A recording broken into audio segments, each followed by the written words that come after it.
Орой мэдрэг үзэгчтэй та бүгдээ өнөөдрийн ажил үйлс өөдрөг бүтэмжтэй байсан гэдэгт итгэлтэй байна.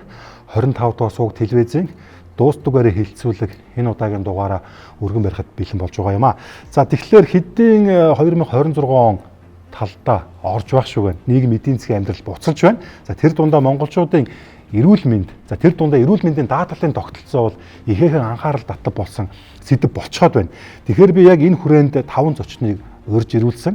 За өнөөдөр бид юу ярилцах вэ гэхээр за Монголд яг хүчин төгөлдөр үйлчилж байгаа эрүүл мэндийн даатгалын тогтолцоо аль зам руугаа явж байна. За тэр дундаа эрүүл мэндийн даатгалын сан, за мөн өөр бусад энэ дагах одоо юм проблемууд бол гарч ирж байна. За мэдээж шинэ цаг тутамд бол бид системээ төгөлдржүүлэх өсөж байгаа ч гэсэн цаад бэрхшээл бол мундахгүй байгаа. Гэхдээ бид зүгээр ингээд толоогоо шаагаад суух биш. Гарч хийдэл нь юу н хаана байгаа юм бэ? Олон улсын бас жишг нь юу байдгийг тийм ээ. За бидний энэ зовлон бэрхшээл бол цаг зурагтаж ойлгож байгаа. Гэхдээ яг өнөөдөр эрүүл мэндийн салбарт хуламдаж байгаа энэ даатгалын асуудлыг хэрхэн яаж шийдвэрлэх талаар эдгээр зочтойгоо ярилцъя гэсэн юм аа.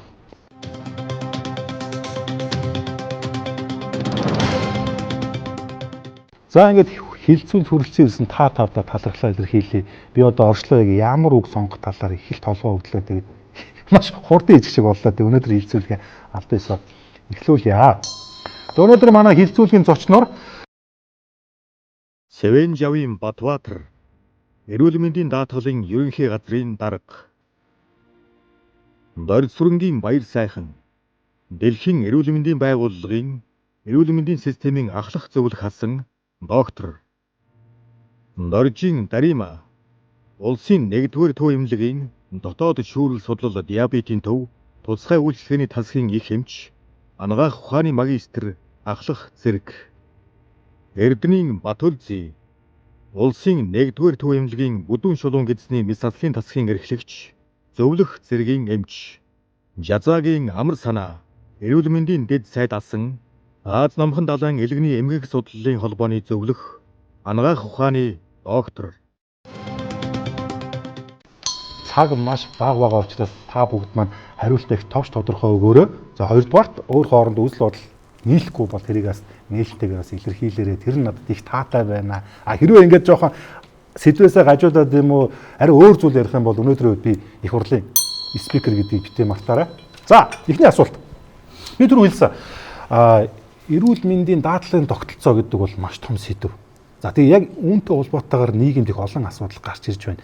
Би яг юу гэж асуух гээд байна гэхээр өнөөдрийн хүчин төгөлдөр үйлчилж байгаа хууль тогтоомж энэ даатгалын систем маань яг цаг үетэй хөл нийлүүлж чадж байгаа юу? Ерөнхий газрын дарга Батбаатар. За тэгэхээр та бүхэнд энэ өдрийн мэндийг хүргэе.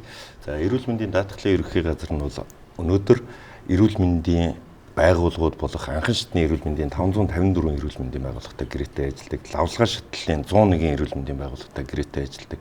За мөн 1554 эмийн сантай бол даатгалын гэрээг байгуулж бол ажиллаж байна. Тэгэхээр эрүүл мэндийн тусламж үйлчилгээ талаас нь аваад үзэх юм бол жилдээ нэг 26 сая тохиолдлын нэхэмжлийг эдгээр байгууллагуудаас манай байгууллагад ирж байна. Тэгэхээр нийт даатгуулагчтай аваад үзэхээр нэг 80 орчим хувь нь даатгуулагчдын маань 80 орчим хувь нь жилдээ дор хаяж нэг удаагийн тусламж үйлчилгээг бол авсан ийм үзүүлэлттэй явж байна. Тэгэхээр өнөөдрийн даатгалын байгууллагын тогтолцооны асуудлыг ярихад бол мэдээж энэ бол дэлхийн 120 гаруй улсад одоо хэрэгжиж байгаа ийм тогтолцоо. Тэгэхээр энийг бол сайн муутай зүйлүүд бол байгаа байх, хэрэгжилтийн явцад бас гарсан зүйлүүд байгаа. Тэгэхээр өнөөдрийн хэлцүүлэгтээ бас энэ талаараа илүү бэхжүүлэх талаараа санал бодлоос хэлцэнэ гэж найдаж байна. Их эмч Дарима. За ер нь эрүүл мэндийн даатгалын тогтолцоо одоо энэ эмнэлэгт нэвтрүүлснээр бас сайшаалттай талууд бас байгаа. Өвчний түүхийн историйн шалгуур үзүүлэлтээр бол эмчнэр бол хяналтаа хийгээд явдаг байгаа. За тэгээд энэ дээр бол зарим тал дээр бол өвчний түүхийн хяналтыг хийгээ явж хад шаардлагагүй шалгуур үзүүлэлтүүд байж идэг. За энэ шалгуур үзүүлэлтүүд байснаар бас л нөгөө эмнэлэг төвтөж байгаа хүмүүсийн эмнэлгийн зарлыг нэмэгдүүлж байгаа асуудлууд байгаад байгаа. Тэгэхээр шалгуур үзүүлэлтийг бол үүсэхгүй яагаад гэвэл олон улсынхаа даатгалын тогтолцоог бид нэр бол хэвшүүлээд явах шаардлага байгаа. Тэгээд энэ дээр бол залруулах зүйлүүд бол тасаг нэгж болгонд бол байгаа гэж бол харж байгаа. Эрүүл мэндийн даатгалсан одоо бол юг болж үрг болсон байгаа. Яг одоогийн байдлаар. Өнгөрсөн оны 2025 оны төгслөөр бол 198 тэрбумын юутай байсан. Үртэй байсан. Гэтэ одоо бол асуудалгүй болцсон ойл. Гэтэ одоо бол бид нар бол би харж байхдаа бол хэдэн зүйл бодож байна л да. Нэгдүгээр бол би эмийн хүртээмж нэмэгдүүлмээр байна. За ямар асуудал гардаг вэ? Ялангуяа ах модуудад бол за энэ эхнээд нэг 700-аад имийг бол хөнгөлтөө олгодог. За үүний нэг 190 им нь бол 90% эзэлдэг юм байна. Тэгэхээр яаж энд шаардлагатай одоо иргэдэд хэрэгтэй имийг хүртээмж нэмэгдүүлэх үү гэдгээр одоо ажиллана. Хоёрт нь бол яг энэ имийн хүртээмжийг хараад тахад бол яг 100% хөнгөлтөнд явж байгаа байна уу? Аль эсвэл тодорхой хэмжээний одоо хувийн компаниудын ашиг руу ороод ирээ харж байгаа. Хувийн компанийн ашиг гэж болно. Агтай ашиг хийхдээ бол заавал төрөөс хөнгөлтэй юм дээр ашиг хийх нь буруу гэж харж байгаа. Яг тэгвэл энэ бол Монгол улсын иргэний эрүүл мэндийн асуудал яригдж байгаа болохоор хүртээмж яригдж байгаа болохоор одоо даралтны юм, сахарын юм бусад зүйл дээр бол ашиг хийх нь буруу гэж харж байгаа л та. Өөр юм дээр хийж болно. Сонголтоороо авч болно. За энэ өдрийн төгөргий. Тэгэхээр тогтолцоо гэдгийг би жоохон тодорхой хэлмээр байна л да. Тэр тогтолцоо одоо даатгал дээр бид авч үзэх үгүй юу зэрэг миний бодлоор бол эрүүл мэндийн даатгал бол өөрөө санхүүжилтийн нэг хэлбэр. Эрүүл мэндийн тогтолцооны санхүүжилтийн нэг хэлбэр. Тийм учраас эрүүл мэндийн даатгал маань өөрөө тусдаа том тогтолцоо болчоод ингээд одоо хүн амд тусламж үйлчилгээ үзүүлээд яадаг юм биш. Би тогтолцоо эрүүл мэндийнхээ тогтолцоон дотор санхүүжилтэн дотор л авч үзэх ёстой. За зүгээр энэ утгаараа өнөөдөр эрүүл мэндийн даатгал маань хүн амын эрэлт хэрэгцээнд нийцэж гэнэ үү гэвэл одоо миний хувьд хөгжлийнхээ үе шатыг дагаад эрүүл мэндийн даатгал маань зөв чиглэл рүүгээ явж байна л гэж би хэлнэ. Дэд сайд асан амар санаа. За би өнөөдөр ямар ч хэлсэн энэ эрүүл мэндийн даатгалын газар маань энэ манай Дэлхийн эрүүл мэндийн байгууллагын зөвлөх баяр сайхан зөвлөхийг бас зөвлөхөөрөө ингэж ерөнхий газар дээр авсанд бол их талархалтай байна. За энэ хүний үгэнд ороо явж байхад бол манай даатгалын тогтолцоо бол ерөөсө буруудахгүй. Харин ч зөв зам руугаа одоо зөв чиглэл рүүгээ явах болов гэдэгт би бат итгэлтэй байгаа. Яг өнөөдрийн манай тогтолцооны хүндрэлүүд байгаа. Энэ одоо тогтолцоо ч гэдэм үү даатгал одоо холбоотой хүндрэлүүд маш их байгаа. Гэхдээ энэ хүндрэлүүдээс болоод одоогийнхоо явж байгаа энэ ингээд голдрогоосоо бол гараад хэрэггүй гэж бодож байна. Бид нар бол энэ голдролоод орох гэж одоо ямар олон жилийг зарцуулав. Одоо биднээс яриад байгаа юм чи нөгөө нэг худалдаа авалтын тогтолцоо шүү дээ. Энэ тогтолцоо руу ч орох гэж бид нар одоо маш олон жил болсон шүү дээ. Зөвлөх маш сайн мэд. Тэгээд нэг жижигхэн хүндрэлүүдээс болоод эндээсээ одоо ямар нэгэн байдлаар урвж шарвах ийм зүйл бол ерөөсөө гаргаж болохгүй. Жохон сайжруулаад засах юмнууд зөндөө байна. Тэрийг ярих юм бол өнөөдөр бараг өстө дуусахгүй ярих бах. Ярихад бэлэн байна. Засгийн эрхлэгч Батүлзээ. Энэ өдрийн төргий. За эрүүл мэндийн даатгалын тогтолцоо сая баяр сайхан гоё хэлж байгаа нь энэ бол манай эрүүл мэндийн системийн тогтолцооны санхүүжилтийн нэг хэсэг. Энийг бүтэн тогтолцоо болгоно. Тогтолцоог айгүй өндөр тавьчихаар бас буруу ойлголтод байгаа нэг юм ажиглагдаад байгаа. За зүгээр яг ингээд товчхон дараа нь яригдах бах. Эрүүл мэндийн санхүүжилтийн асуудал төр хамгийн игзэгтэй нэг айхтар юм байгаад байдаг. Энэ гүйцэтгэлийн санхүүжилт гэж. За энийг би жоохон буруу нэрлэлцдэг. Гүйцэтгэхгүй гүйцэтгэлийн санхүүжилт гэж. За баярлалаа. Гэхдээ зүгээр энэ ойлгох хэрэгтэй байгаа юм бид. Зах зээлийн нөхцөлж явж хагаад төлөвлөгөөт эдийн засгийн зарчмаар босоо удирдлагатай удирдах байхаар нэгд одоо онол юуны хувьд гүйцэгдэхгүй. Хоёрдугаарт бид энэ гүйцэтгэлийн санхүүжилтийг хийх гэж нэмүү өртөг байхгүй. Бодит зардал тооцоогүй. Анх 16 онд энэ төрлийн анхны даатгалыг батлуулахад би бас тэр ажлын хэсэгт ажиллаж байсан. Тэнд зөвхөн эмнэлэгт хэрэглэгдэж байгаа нөө хүнээр ахуулдаг биш ажилчдын урсгал, цалин, урсгал зардал энэ төр ер бодогдохгүй ингээд нэг юм хийгдсэн болохоор эргээд гүйцэтгэх нөхцөл айгүй бага. Дээр нь энэ гүйцэтгэлийн санхүүжилтийг одоо даваа талгээл одоо сайд болгон яриад телевиз болгоноор өстой сайн юм төрж байгаа. Энэ сайн уу сайн. Бидний явах замаа мөн бүгд түрүүнд тодорхойлсон шүү дээ. Гэтэл сул талуудын ер ярьдгүү. Гүйцэтгэлийн санхүүжилтийн сул тал гэж байна. Сул талаа мэдэхгүй бол бид яаж засгаа мэдэхгүй. Эхнийх нь ээлжин тэгэхэд одоо ингээ тоо хэмжээ гажууддаг. Оншийн бүлэглэлээс болоод эрүүл мэндийн дата статистикууд маш их хөндөгдөж байгаа. Нөгөө талаар за та зохих гээд байгаа болохоор орхи дараа нь яригдчих баг.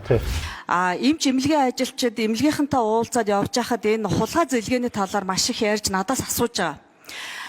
Бид нар хулгай хийгээгүй, хэн хулгай хийсэн бэ гэдэг асуудал. Тэгэхээр энийг юу нь би энд асуучээ парламентод шалгалт оруулсан байна. зөрчил илрүүлсэн байна. Хулгай уурын талаар маш их асууж байна.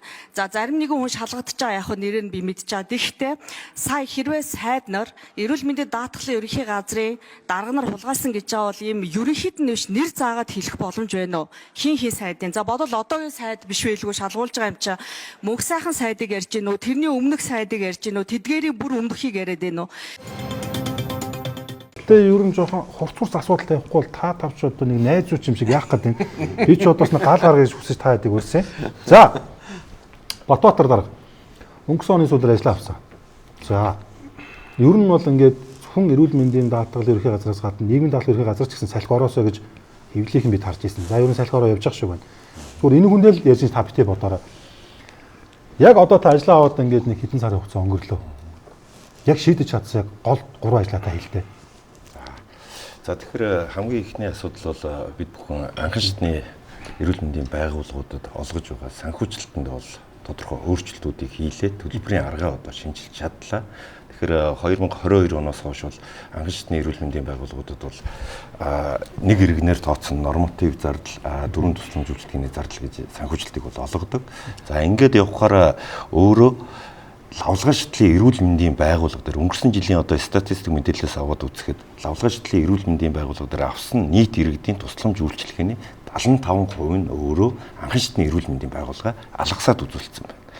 Тэгээд явахаар лавлгай шатлын эрүүл мэндийн байгууллагууд дээр ачаалал үүсэж байна, ойчир үүсэж байна. Энэ асуудлууд бий болоод байгаа учраас анхан шатны эрүүл мэндийн байгууллага өөрөө хаалга баригчийн чиг үүргээ хэрэгжүүлэх ёстой гэдэг үүднээсээ бид нар тодорхой нэг иргэний тарифыг нь нэмэгдүүлж өглөө, урамшууллуудын бодлогыг гаргаж өглөө, ийм өөрчлөлтүүдийг бол нэгдүгээрт бол хийж чадлаа. За хоёрдугаарт бид бүхэн зөвхөн одоо эрүүл мэндийн байгууллага тал руугаа ярихаас илүү дотооддоо бид нар асуудлаас ярих ёстой. Эрүүл мэндийн байгууллагаас түрүүн Дарим Оосын эмчилж, нэхэмжлийн хяналтын асуудлыг бас хөндөж байна. Тэгэхээр бид бүхэн энэ нэхэмжлийн хяналт дээр үүсэж байгаа асуудлуудыг цахим руу шилжүүлэх асуудлыг хоёрдугаарт нь бол бий болгоод явж байна. Одоо энэ бүгд найрамд Солонгос улсын HERA гэж байгууллагаас бас эрсдэлтэй нэхэмжлэлийг одоо хэрхэн илрүүлэх, энэ дээр яаж хамтран ажиллах уу гэд бас бид нар хамтын ажиллагаагаа бол бий болгоод явж байна. За гуравт нь нэг асуудал байна. За эрүүл мэндийн даатгалын сангийн өөрөө мэдээлэл нь статистик тоо мэдээлэл санхүүжилт нь өөрөө ил тод нээлттэй биш байхаар энэ дотор хардлага сэрдэлгүүд их яваад байна. Тэгэхээр бид нар сар болгон иргэн тухайн эрүүл мэндийн тусламж үйлчилгээг ийм үйлчилгээг энэ эмнэлэг дээр таныг авсан гэж бүртгэгдлээ шүү гэдэг мэдээллийг нэгдүгürt иргэдэд хүргэдэг болов. Хоёрдугаарт эрүүл мэндийн байгууллагуудын ямар санхүүжилтийг сар болгон ямар оншин амралтай бүлгээр аваад нэхэмжил ирүүлээд аваад байгаа юм гэдэг мэдээллийг ил тод нээлттэй болгох. За гуравдугаарт иргэд эрүүл мэндийн байгууллага дээр яваад очихоор үүсдэг бас нэг юм үйл ойлголттой асуудал бол тухайн эрүүл мэндийн байгууллага маань ямар оншин амралтай бүлгээр даатгалдаг гэрээтэй. За тэгвэл энэ даатгалаар энэ гэрээ оншин амралтай бүлгээр гэрээтэй болвол энд нь иргэн бие хэдэн төгрөгийн хамтын төлбөрчлөхийн даатгал хийдэгдлэхийн гэдэг нь тодорхойгүйгээс янз бүрийн асуудлууд бий болж байна. Тийм учраас энэ мэдээллийг эмнэлэг бүрээр нь бид ямар оншин амралтай бүлгээр гэрээтэй гэсэн гэрээлтийн мэдээллийг ил тод нээлттэй байршуулдаг болсон. За. Дарим амч та түрүүний эхэл дээр нь хэлсэн шүү дээ. Яг одоо ингээд дарга зэрэг нь солигдсон байна тийм үү? Яг таны ярьсан дээр проблем дээр өөрчлөлт гарч ийн эсвэл бах байдгаар байгаа юу? Ер нь бол 2025 оны сүүлээс ахуулаад бид нөгөө архаг хүчний оншин бүлгээр нөгөө тусламж үйлчилгээ үзүүлэх боломжгүй болоод одоо тухайн иргэнээс бол яг тэр архаг хүчний хүн одоо чихрийн шижинтэй диабеттэй хүн хөтлөе гэхэд бид нэр тэр хүний сая 250 мянган төгрөгийн бэлэн төлөлт авч одоо хэвтэн эмчилүүлэх үйл ажиллагаа явж ирсэн бол 2026 оны 1 сараас ахуулаад эрүүл мэндийн даатгалын сангаас 100% санхүүчээд ирж байгаа асуудлууд байгаа. Тэгээд энэ архаг өвчнийг эмчлэх үү, зочмог өвчнийг эмчлэх үү гэдэг юм хоёр туйл дээр ирчээд байгаа гэсэн. Тэгэхээр бид нэр зочмог өвчнөд тусламж үйлчлэгээ үзүүлээд архаа орхих уу гэхээр настай хүмүүс минь яах вэ гэдэг асуудал бид нэр тулгарч ирж байгаа. Тэгэхээр энэ тал дээр бол яг 12 сарын хугацаанд яг тэгш хүртээмжтэйгээр санхүүжилтийг олгох шаардлага бол гарч байгаа гэж харж байгаа. Тэнгүүд эхний 3 сарын 6 сард архаг өвчнөд төлхөө хэвтүүлж хагаад яг оны сүүл болоод ирэнгүүт архаг өвчлөлийг хүмүүсийг хэвтүүлэхгүй гэдэг ингээд даралт ихсэл нүр зүрх сурцны өвчлөл, чихрийн шижин гэдэг ингээд халдвар тус өвчнүүдийн өвчний түүх нээгдэхгүй байх асуудлууд ингээд тулгамдаад ирдэг. Тэгээ энэ асуудлыг бол удирдлагуудын түвшинд байнгын одоо эмчнэрт одоо бид нар бол тэр даатгалын тогтолцооны асуудал эмчнэрт бол хамаа байхгүй. Эмчнэр бол хүнээ үзэж эмчлэх шалгуурын дагуу эмчлэх ёстой байдал энэ асуудлууд гүндгдүүд ирэнгүүт хоёрд нь санаагаа агуулгах ийм асуудлууд бол эмчнэрт байнгын тулгарч идэг асуудлууд байгаад байгаа. Та энэ төсөв дээрээ би бас дахин хэлээд байгаа. Энэ нийгмийн даатгал, эрүүл мэндийн даатгалын мөнгө чинь төрийн мөнгө биш шүү дээ. Хүмүүс өөрсдөө мөнгөө төлөөд, татвараа шимтгэлээ төлөөд, буцаад тэрнийгээ ив санааны нэгдлийн зарчмаар одоо хэрэгжилж байгаа мөнгө. Тэрийг аваач төсвийн урсгал зардал дотор оруулж ирчээд тэгээ урсгал зардал одоо айгүй өндөр байна гэдэг юм яриад байгаа байхгүй. Тэр ийм одоо бичлэлтийн асуудал гэдэг юм энэ зүйлээ яг тодорхой хугацаа орох юм шиг байна лээ. Гэхдээ мөн чанарын хувьд төсвийн үүний хувьд аваад үзэхэд бол наача урсгал зардалт тэр төр хариуцдаг хэсэг нь л орно өхөөс биш иргэдийн өөрсдийн төлөөд буцаад өөрсдөө үйлчлэгээ авч байгаа бүр тусдаа бие даасан сан байх ёстой юмыг урсгал зардал руу оруулж ирээд тэгээ энэ бол ер нь бол тэгээ цаагаараа тэр урсгал зардлыг бол ямар нэгэн аргаар нэмэхгүй гэдгийн цаана бол цалин хүнс тэтгэл тэтгэмжээ нэмэхгүй л гэсэн. Би ингэж хараад байна л да. Жишээ нь Батбаатар дарга бол одоо ингэж яг хагалгаа удирдах байгаа эмч гэж бодъё. Та бол яг энэ хүний одоо чиглүүлэгч юм уу, багш нь гэдэг юм уу те ер нь бол ингэж яг хагалгаанд гар биш шууд оролцохгүй ч гэсэн та бол бодит нөхцөл байдлыг бол энэ хүнд бол та мэдээлнэ. Та том зураг нь харна шүү дээ. Тэгэхээр та одоо яг ерөнхий газар очсноос хойш нөхцөл байдал ямар вэ? Одоо яг ямар өөрчлөлтүүд гарч байна? Та нар яг оншоо тодруулж чадсан уу? Тэгэхээр яг зөвхөн ерөнхий газар дээр одоо сайн дураараа одоо даатгалын үйл ажиллагаанд нь туслах зөвлөх ийм одоо ажиллагаа хийж байна. Тэгэхээр миний одоо гол зөвлөх асуудал бол энэ бодлогын асуудал. Эрүүл мэндийн даатгалын бодлого зарчмаа алдахгүй байх ёстой. Тэгээд үндсэн зарчимдаараа бодлогын зөв явж ээж доошоогоо нарийн ширээ юм гарна штэ. Тэгэхээр түрүү Батүлзийн эмч хүн ярьж байгаа энэ асуудлыг одоо сайн болон сул талаас нь бид ярих ёстой. Тэгээд бодлогч өөр энэ дээр тулгуурлаа. Эрүүл мэндийн даатгалын өнөөгийн одоо үйл ажиллагаа маань ямар асуудал тулгараад байгаа юм. Энэний одоо цаад шалтгаан нь юу юм. Тэгээ энэ тал дээр илүү анхаарч ажиллаж байна. За ингээд харах юм бол өнөөдөр үүсээд байгаа энэ нэлээд олон асуудал одоо үл ойлгох асуудлууд бол энэ эргээд хуультайгаа их холбоотой байна. Хууль дээрээ бид одоо зарчмын асуудлаа нэлээд алдагдсан учраас жишээлбэл би одоо мөнгө төлөөд байдаг. Би одоо тусламж үйлчилгээ авч чадахгүй байна гэдэг. Эсвэл эмнэлгүүдийн санхүүжилт одоо өгөхгүй байна. Дутаад байна гэдэг тийм ээ. Иймэрхүү одоо асуудлууд бол хуультайгаа холбоотой байна гэж би харж байна. Тэгэхээр цаг зав байвал би шууд тодруулаад жишээ болгоод ярьж болно л доо. За. Амарсана дарга энэ нэг үеийн хоёр залуу нэг нь засаг толгоолж байна. Нэг нь танаа салбарын сайд болсон. Тийм байна. За ер нь хараад тахт эрүүл мэндийн сайдаар дандаа л нэг эмч болон түүнтэй холбоотой хүн болоод байсан л та. Одоо энэ шал өөр чиглэлийн хүн. Энэ хүн өөрөө шүлээж үзсэн. Би бол энэ танаа салбар хүн биш ээ. Гэхдээ би бол тэглээгээр надад бити итгэл алдаарай. Би харин ч эсрэгээрээ ямар нэгэн дарамшгалд орохгүйгээр шийдвэрүүд зөрөгтэй гарна гэсэн. Зүгээр ингээд яг өмнөх сайдууд нь дандаа юм шиг байсан. Тийм байсан. Та зүгээр яг энэ томилгоон дээр үгж бодчих. Гэхдээ яг ер нь бол хүнийг ер нь үйлдэлээр нь л дүгнэх хэрэгтэй байт юм л да. Юу хийж гин, ямар үг унгаж гин, тийм ээ? Ямар зарчим барьж гин, ямар бодлого гаргаж гин, ямар үг хэлж гин, тийм ээ? Ямар санаа гаргаж гин гэдэг юм. Эндээс нь одоо хараад би жоохон ажиглалтын байдалтай л байна. Одоохондоо бол томилогдод удаагүй байна. Та Батшуугар сайдаас юу хүлээж байна? Одоо Батшуугар сайдаас одоо маш их томоохон өөрчлөлтүүдийг бол хүлээж байна. Ялангуяа одоо өөрөө санхүүж эдийн засгийн хүн гэж сонссон. Тэгэхээр зэрэг тэр чиглэлээр томоохон одоо өөрчлөлтүүдийг хийх болов гэж харж байгаа. Яг хөө хэлж байгаа өгнүүдээс нь би нэг дүгнэхэд нэг юм дээр бол жоохон эмзэглсэн. Ер нь бол хувийн эмнэлгүүдэд бол нэг айхтар санхүүжилтийг бол өгмөөргүй байна. Улсын эмнэлгүүдэд өгөх сонирхолтой байна гэсэн ийм үг бол амнаас нь гарах шиг болсон. Тэрэн дээр бол би бас жоохон бодоод энэ одоо зөв үү буруу юу гэдэг дээр би бол эргэлзэж байгаа юм. Яагаад вэ гэхээр зэрэг юу юм л да. Ер нь хэрвээ эрүүл мэндийн даатгалын мөнгийг хэмнэх гээд ч юм уу тийм ээ. Жоохон зардлыг багасгах гээд байгаа юм бол ухаалаг аргаар одоо хийх хэрэгтэй. Жишээлх юм бол бид нар энэ өвчнийг илүү санхүүжүүлнэ. За энэ өвчнийг арай бага санхүүжүүлнэ. Тийм ээ. За эсвэл бол одоо энэ дээр маш их зардал гараад байгаа учраас энэний цаана ямар учир шалтгаан байна ч гэдэг юм. А түүнээс биш ингээд шууд ингээд эмнэлгүүдийг л ингээд хувьсгалаар нь ялгаад л энийг хаана энийг бонд гэдэг юм уу иймэрхүү юм ярих нь одоо хэр зэрэг яг ингээд санхүүгийн нарийн мэргэжлийн хүний хувьд юу болж байна гэдэг болгоомжл бол над дээр төрсөн байна. А гэхдээ чухам би бас өөртөө бас уулзах нэг санал тавьсан байж байгаа. Тэр үед бол бас ярих юм байгаа. За тэгээд нэг зүйл бас байгаа нь юу вэ гэхээр зэрэг саяхан эрүүл мэндийн даатгалын үндэсний зөвлөлийн бас нэг шинэ тогтоол батлагдсан байгаа. Тэрэн дээр энэ өрхийн эмнэлгүүдийн одоо санхүүжилт нэмэгдсэн. Тэгээ түүнд бол одоо өрхийн эмчнэр бол үнэхээр талархалтай байж байгаа.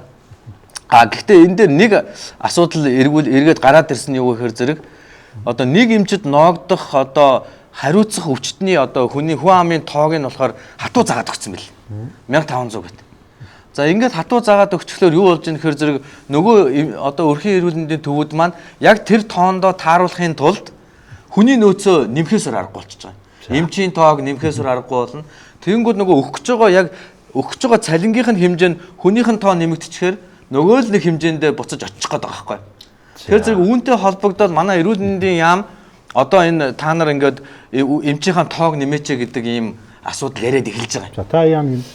Тэгэхээр зэрэг амарсана дарагт нөгөө энэ 0.1 төр тогтол батлагдаад одоо яг хэрэгжилт нь ингээд хэсэгчсэн байдлаар одоо хэрэгжээд явж байгаа. За энэ дээр яг нэг ийм ойлголтын зөрүү бас бий болоод байна. Ялангуяа өрхийн эрүүл мэндийн холбооны тэргуун ирсэн байгаа дээр бас би бас энэ үгийг хэлье гэж бодож байна. Энэ нэг иргэний санхүүжилтийг бол бид нар 7 насны ангиллаар 30-аас 121% өсгсөн тийм ээ.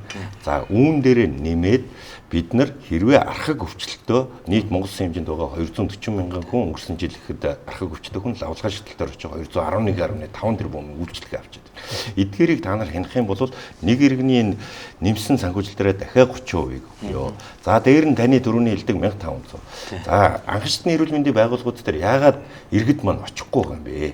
За туршлагатай эмч нь байхгүй байна.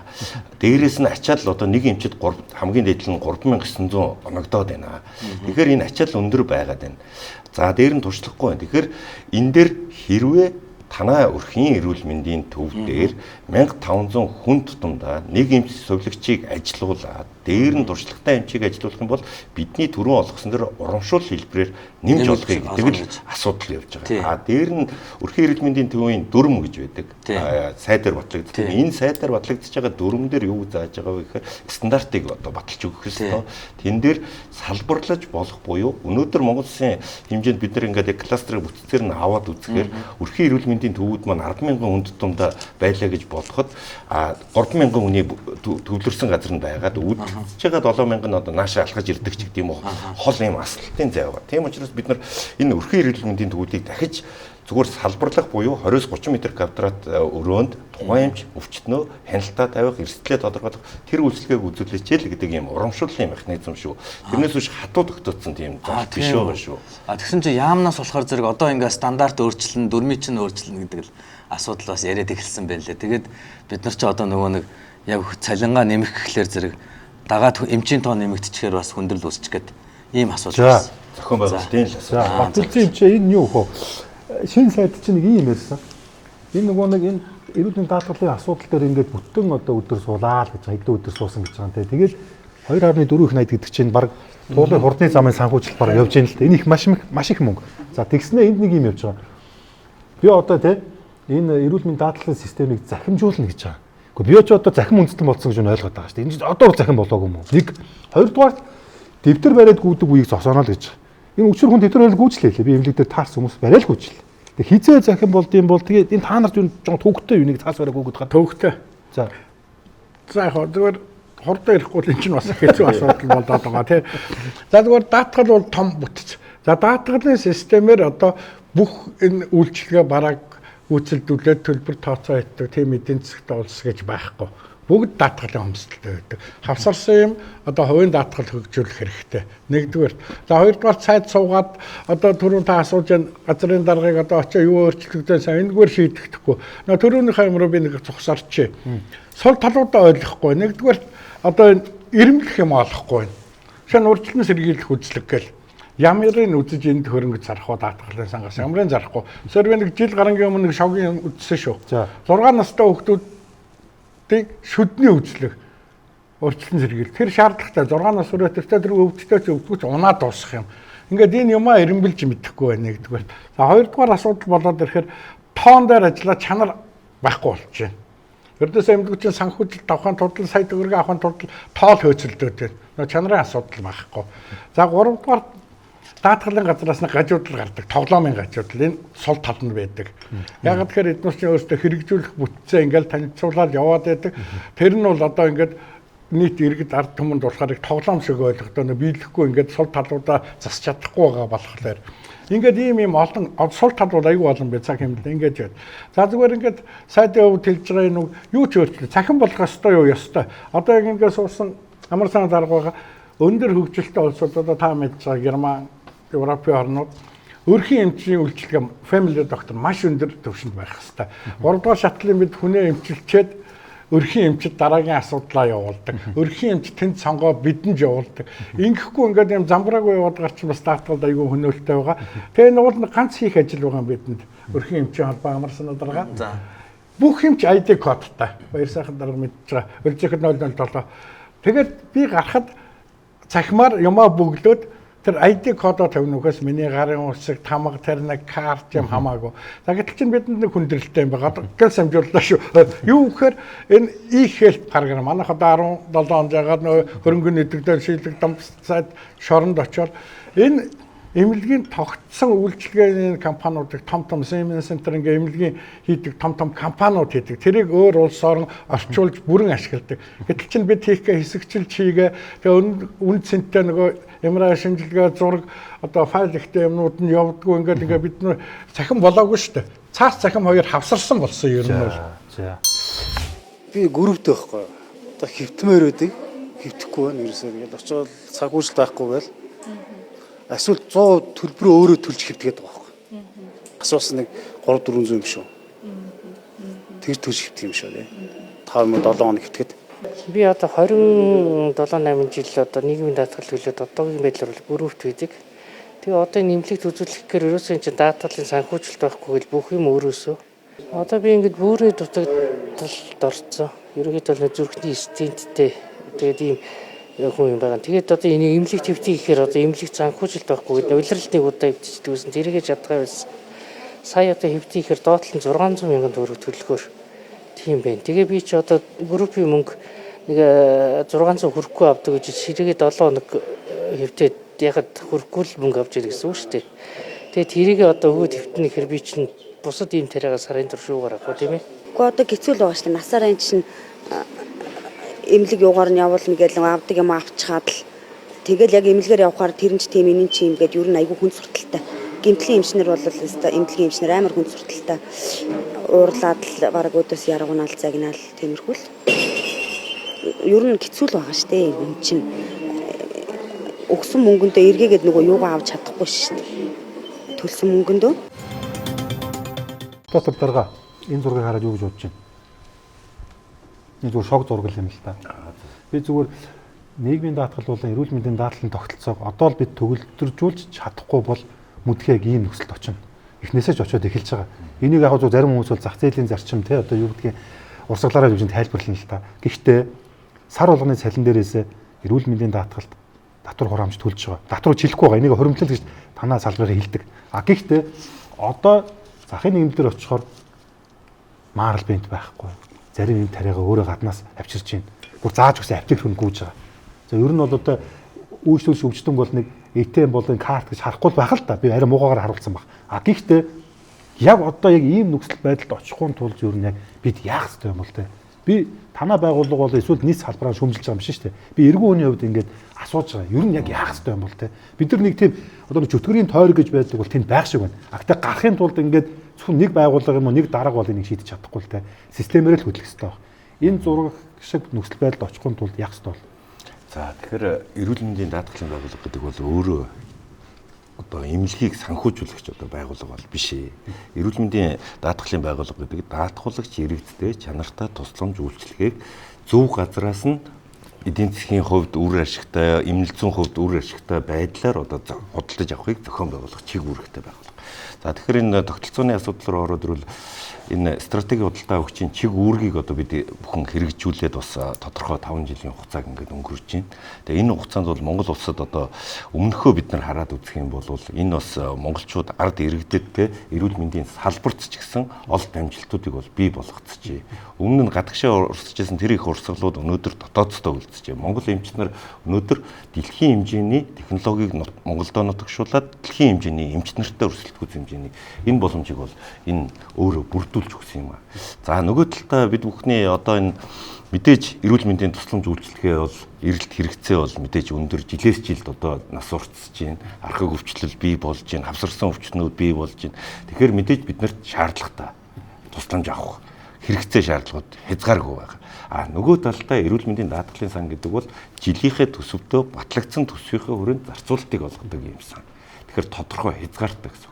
За орлогын их усруудаа аваад үзэх юм бол сая нийт одоо Монгол Улсын 3.5 сая иргэдийн 790 орчим мянган одоо яг энэ хөдөлмөр эрхлэгч одоо ажил хөдөлмөрийн хөлснөөсөө нийт 4% шимтгэлийг одоо төлөөд явж байгаа. За нөгөө талдаа 2.2 сая иргэд маань төрөөс тухайн 5 бүлгийн иргэдийн шимтгэлийг нь хариуцдаг. Сар болгон 15,800 төгрөг. Тэгээд эннээсээ өвдөд эрүүл мэндийн эмнэлэг үзүүлж байгаа тусламж үйлчилгээ зарцуулж байгаа зардал хоёр дээр хүрэлцэхгүй байх юм асуудал байгаа. За энийг бол бүгд тал талдаа ойлгож байгаа. Тэгэхдээ энэ дээр бас бид бүхний дутуу одоо цорхоо юмнууд бол байгаа гэдэг хэлье. Одоо ингээд зөгөх гээд байгаа.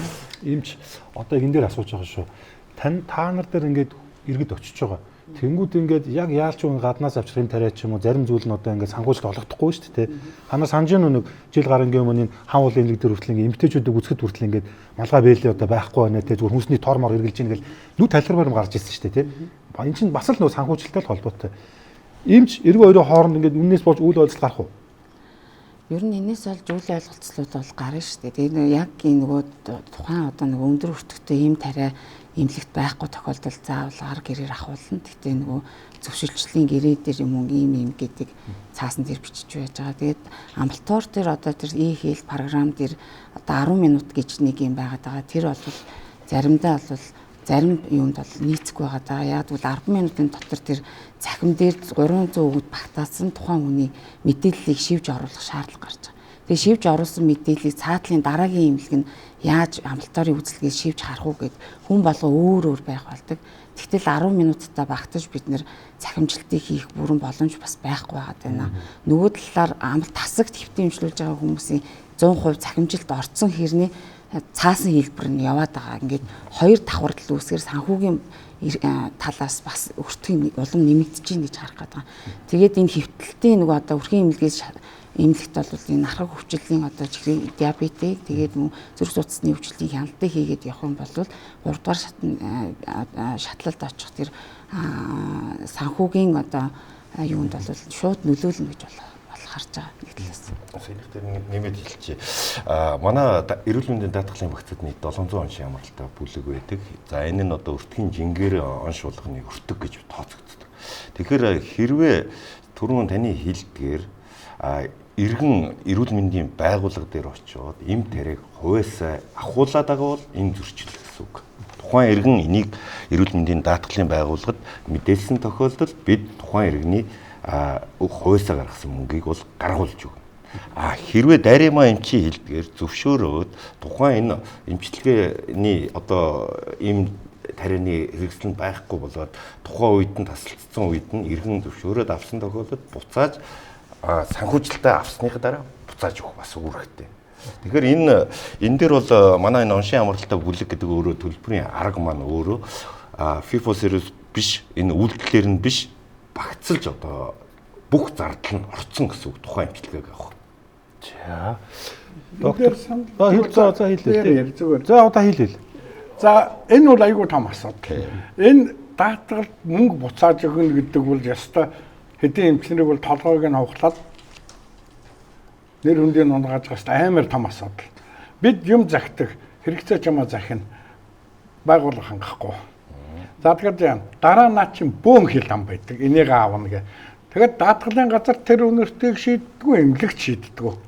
Тэгээ хөвчтөн хохроо бухимдаа дараагийн хил ам. Энэ бол айгүй тийм буруу тогтолцоо яг үннийг хэлэхэд. Гэтэл чинь ганц л асуудал байгаа шүү дээ. Хүнээс хөв марл одоо ахуулж байгаа эмнэлгийн байгууллагууд. Марл ахуулж байгаа. Нуугаад байгаа юм байхгүй, худлаа хэлэх юм байхгүй. Гэтэл чинь энэ менежментийн арга. Нэг хүний тариа их шипрез хүн тэр чинь тийм их зардал биш. Тэрийн жигд нийтийн эрх ашиг хангасан юмын жигд хангачаа тэр өндөр өртөгтэй үнэтэй юма иргэнтэй хуваалцдаг болох хэрэгтэй байхгүй юу? Тэгэхгүй ердөөсөө тэгэл аваачаад тэгээд нэг муухай юм байгаа одоо манай зүгээр технологи нэвтрүүл өндөр үнэтэй юм хэрэглэн тэгэл ингээд үр зардалгүй, үр ашиггүй. Ер нь бол технологи гэдэг бол амьдрал дээр хэрэглээд үр дүн эдийн засгийн ашиг болж инновац технологи болдог болохоос зүгээр тэнд байгаа маягийн дуурайж ир зараа инновац болно гэж байхгүй. Айгүй их том төрөгдөл. Энэ эмнэлгийн менежмент их айгүй их юм байгаа. За Пагамгай хаалганы хожим нь 2024 оны 4-р хувьлал хүртэл дүүрчиж. Тийм болов. Гэхдээ эмээнүүдээ тэр хүртэл хүлээж тисэх юм болов уу? Харин өөр арга байдгүй. Одоо олон л өвцөн завсан хүн байгаад идэг.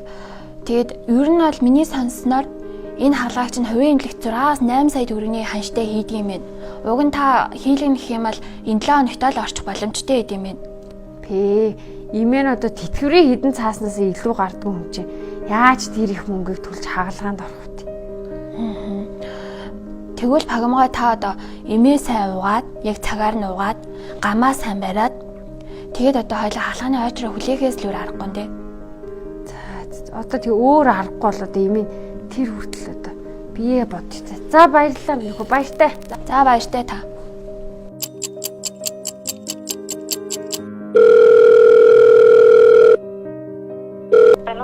Сайн байна уу? Энэ Пагамгайн ар гэрийн үний дугаар мөн үү? Мөн байна шимэл. Хаалганы ойчрын нь ер нь төгцөөмэн дараа 7 өдрийн нэгтгэхэд ирж эмчнэрийн зөвлөгөөний хуулиар ороорой. Та энийг хэлээд өгөх үү? Манай саяхан мохон болсон наа хаалганыг зүудийг хүлээж тисэнгүй.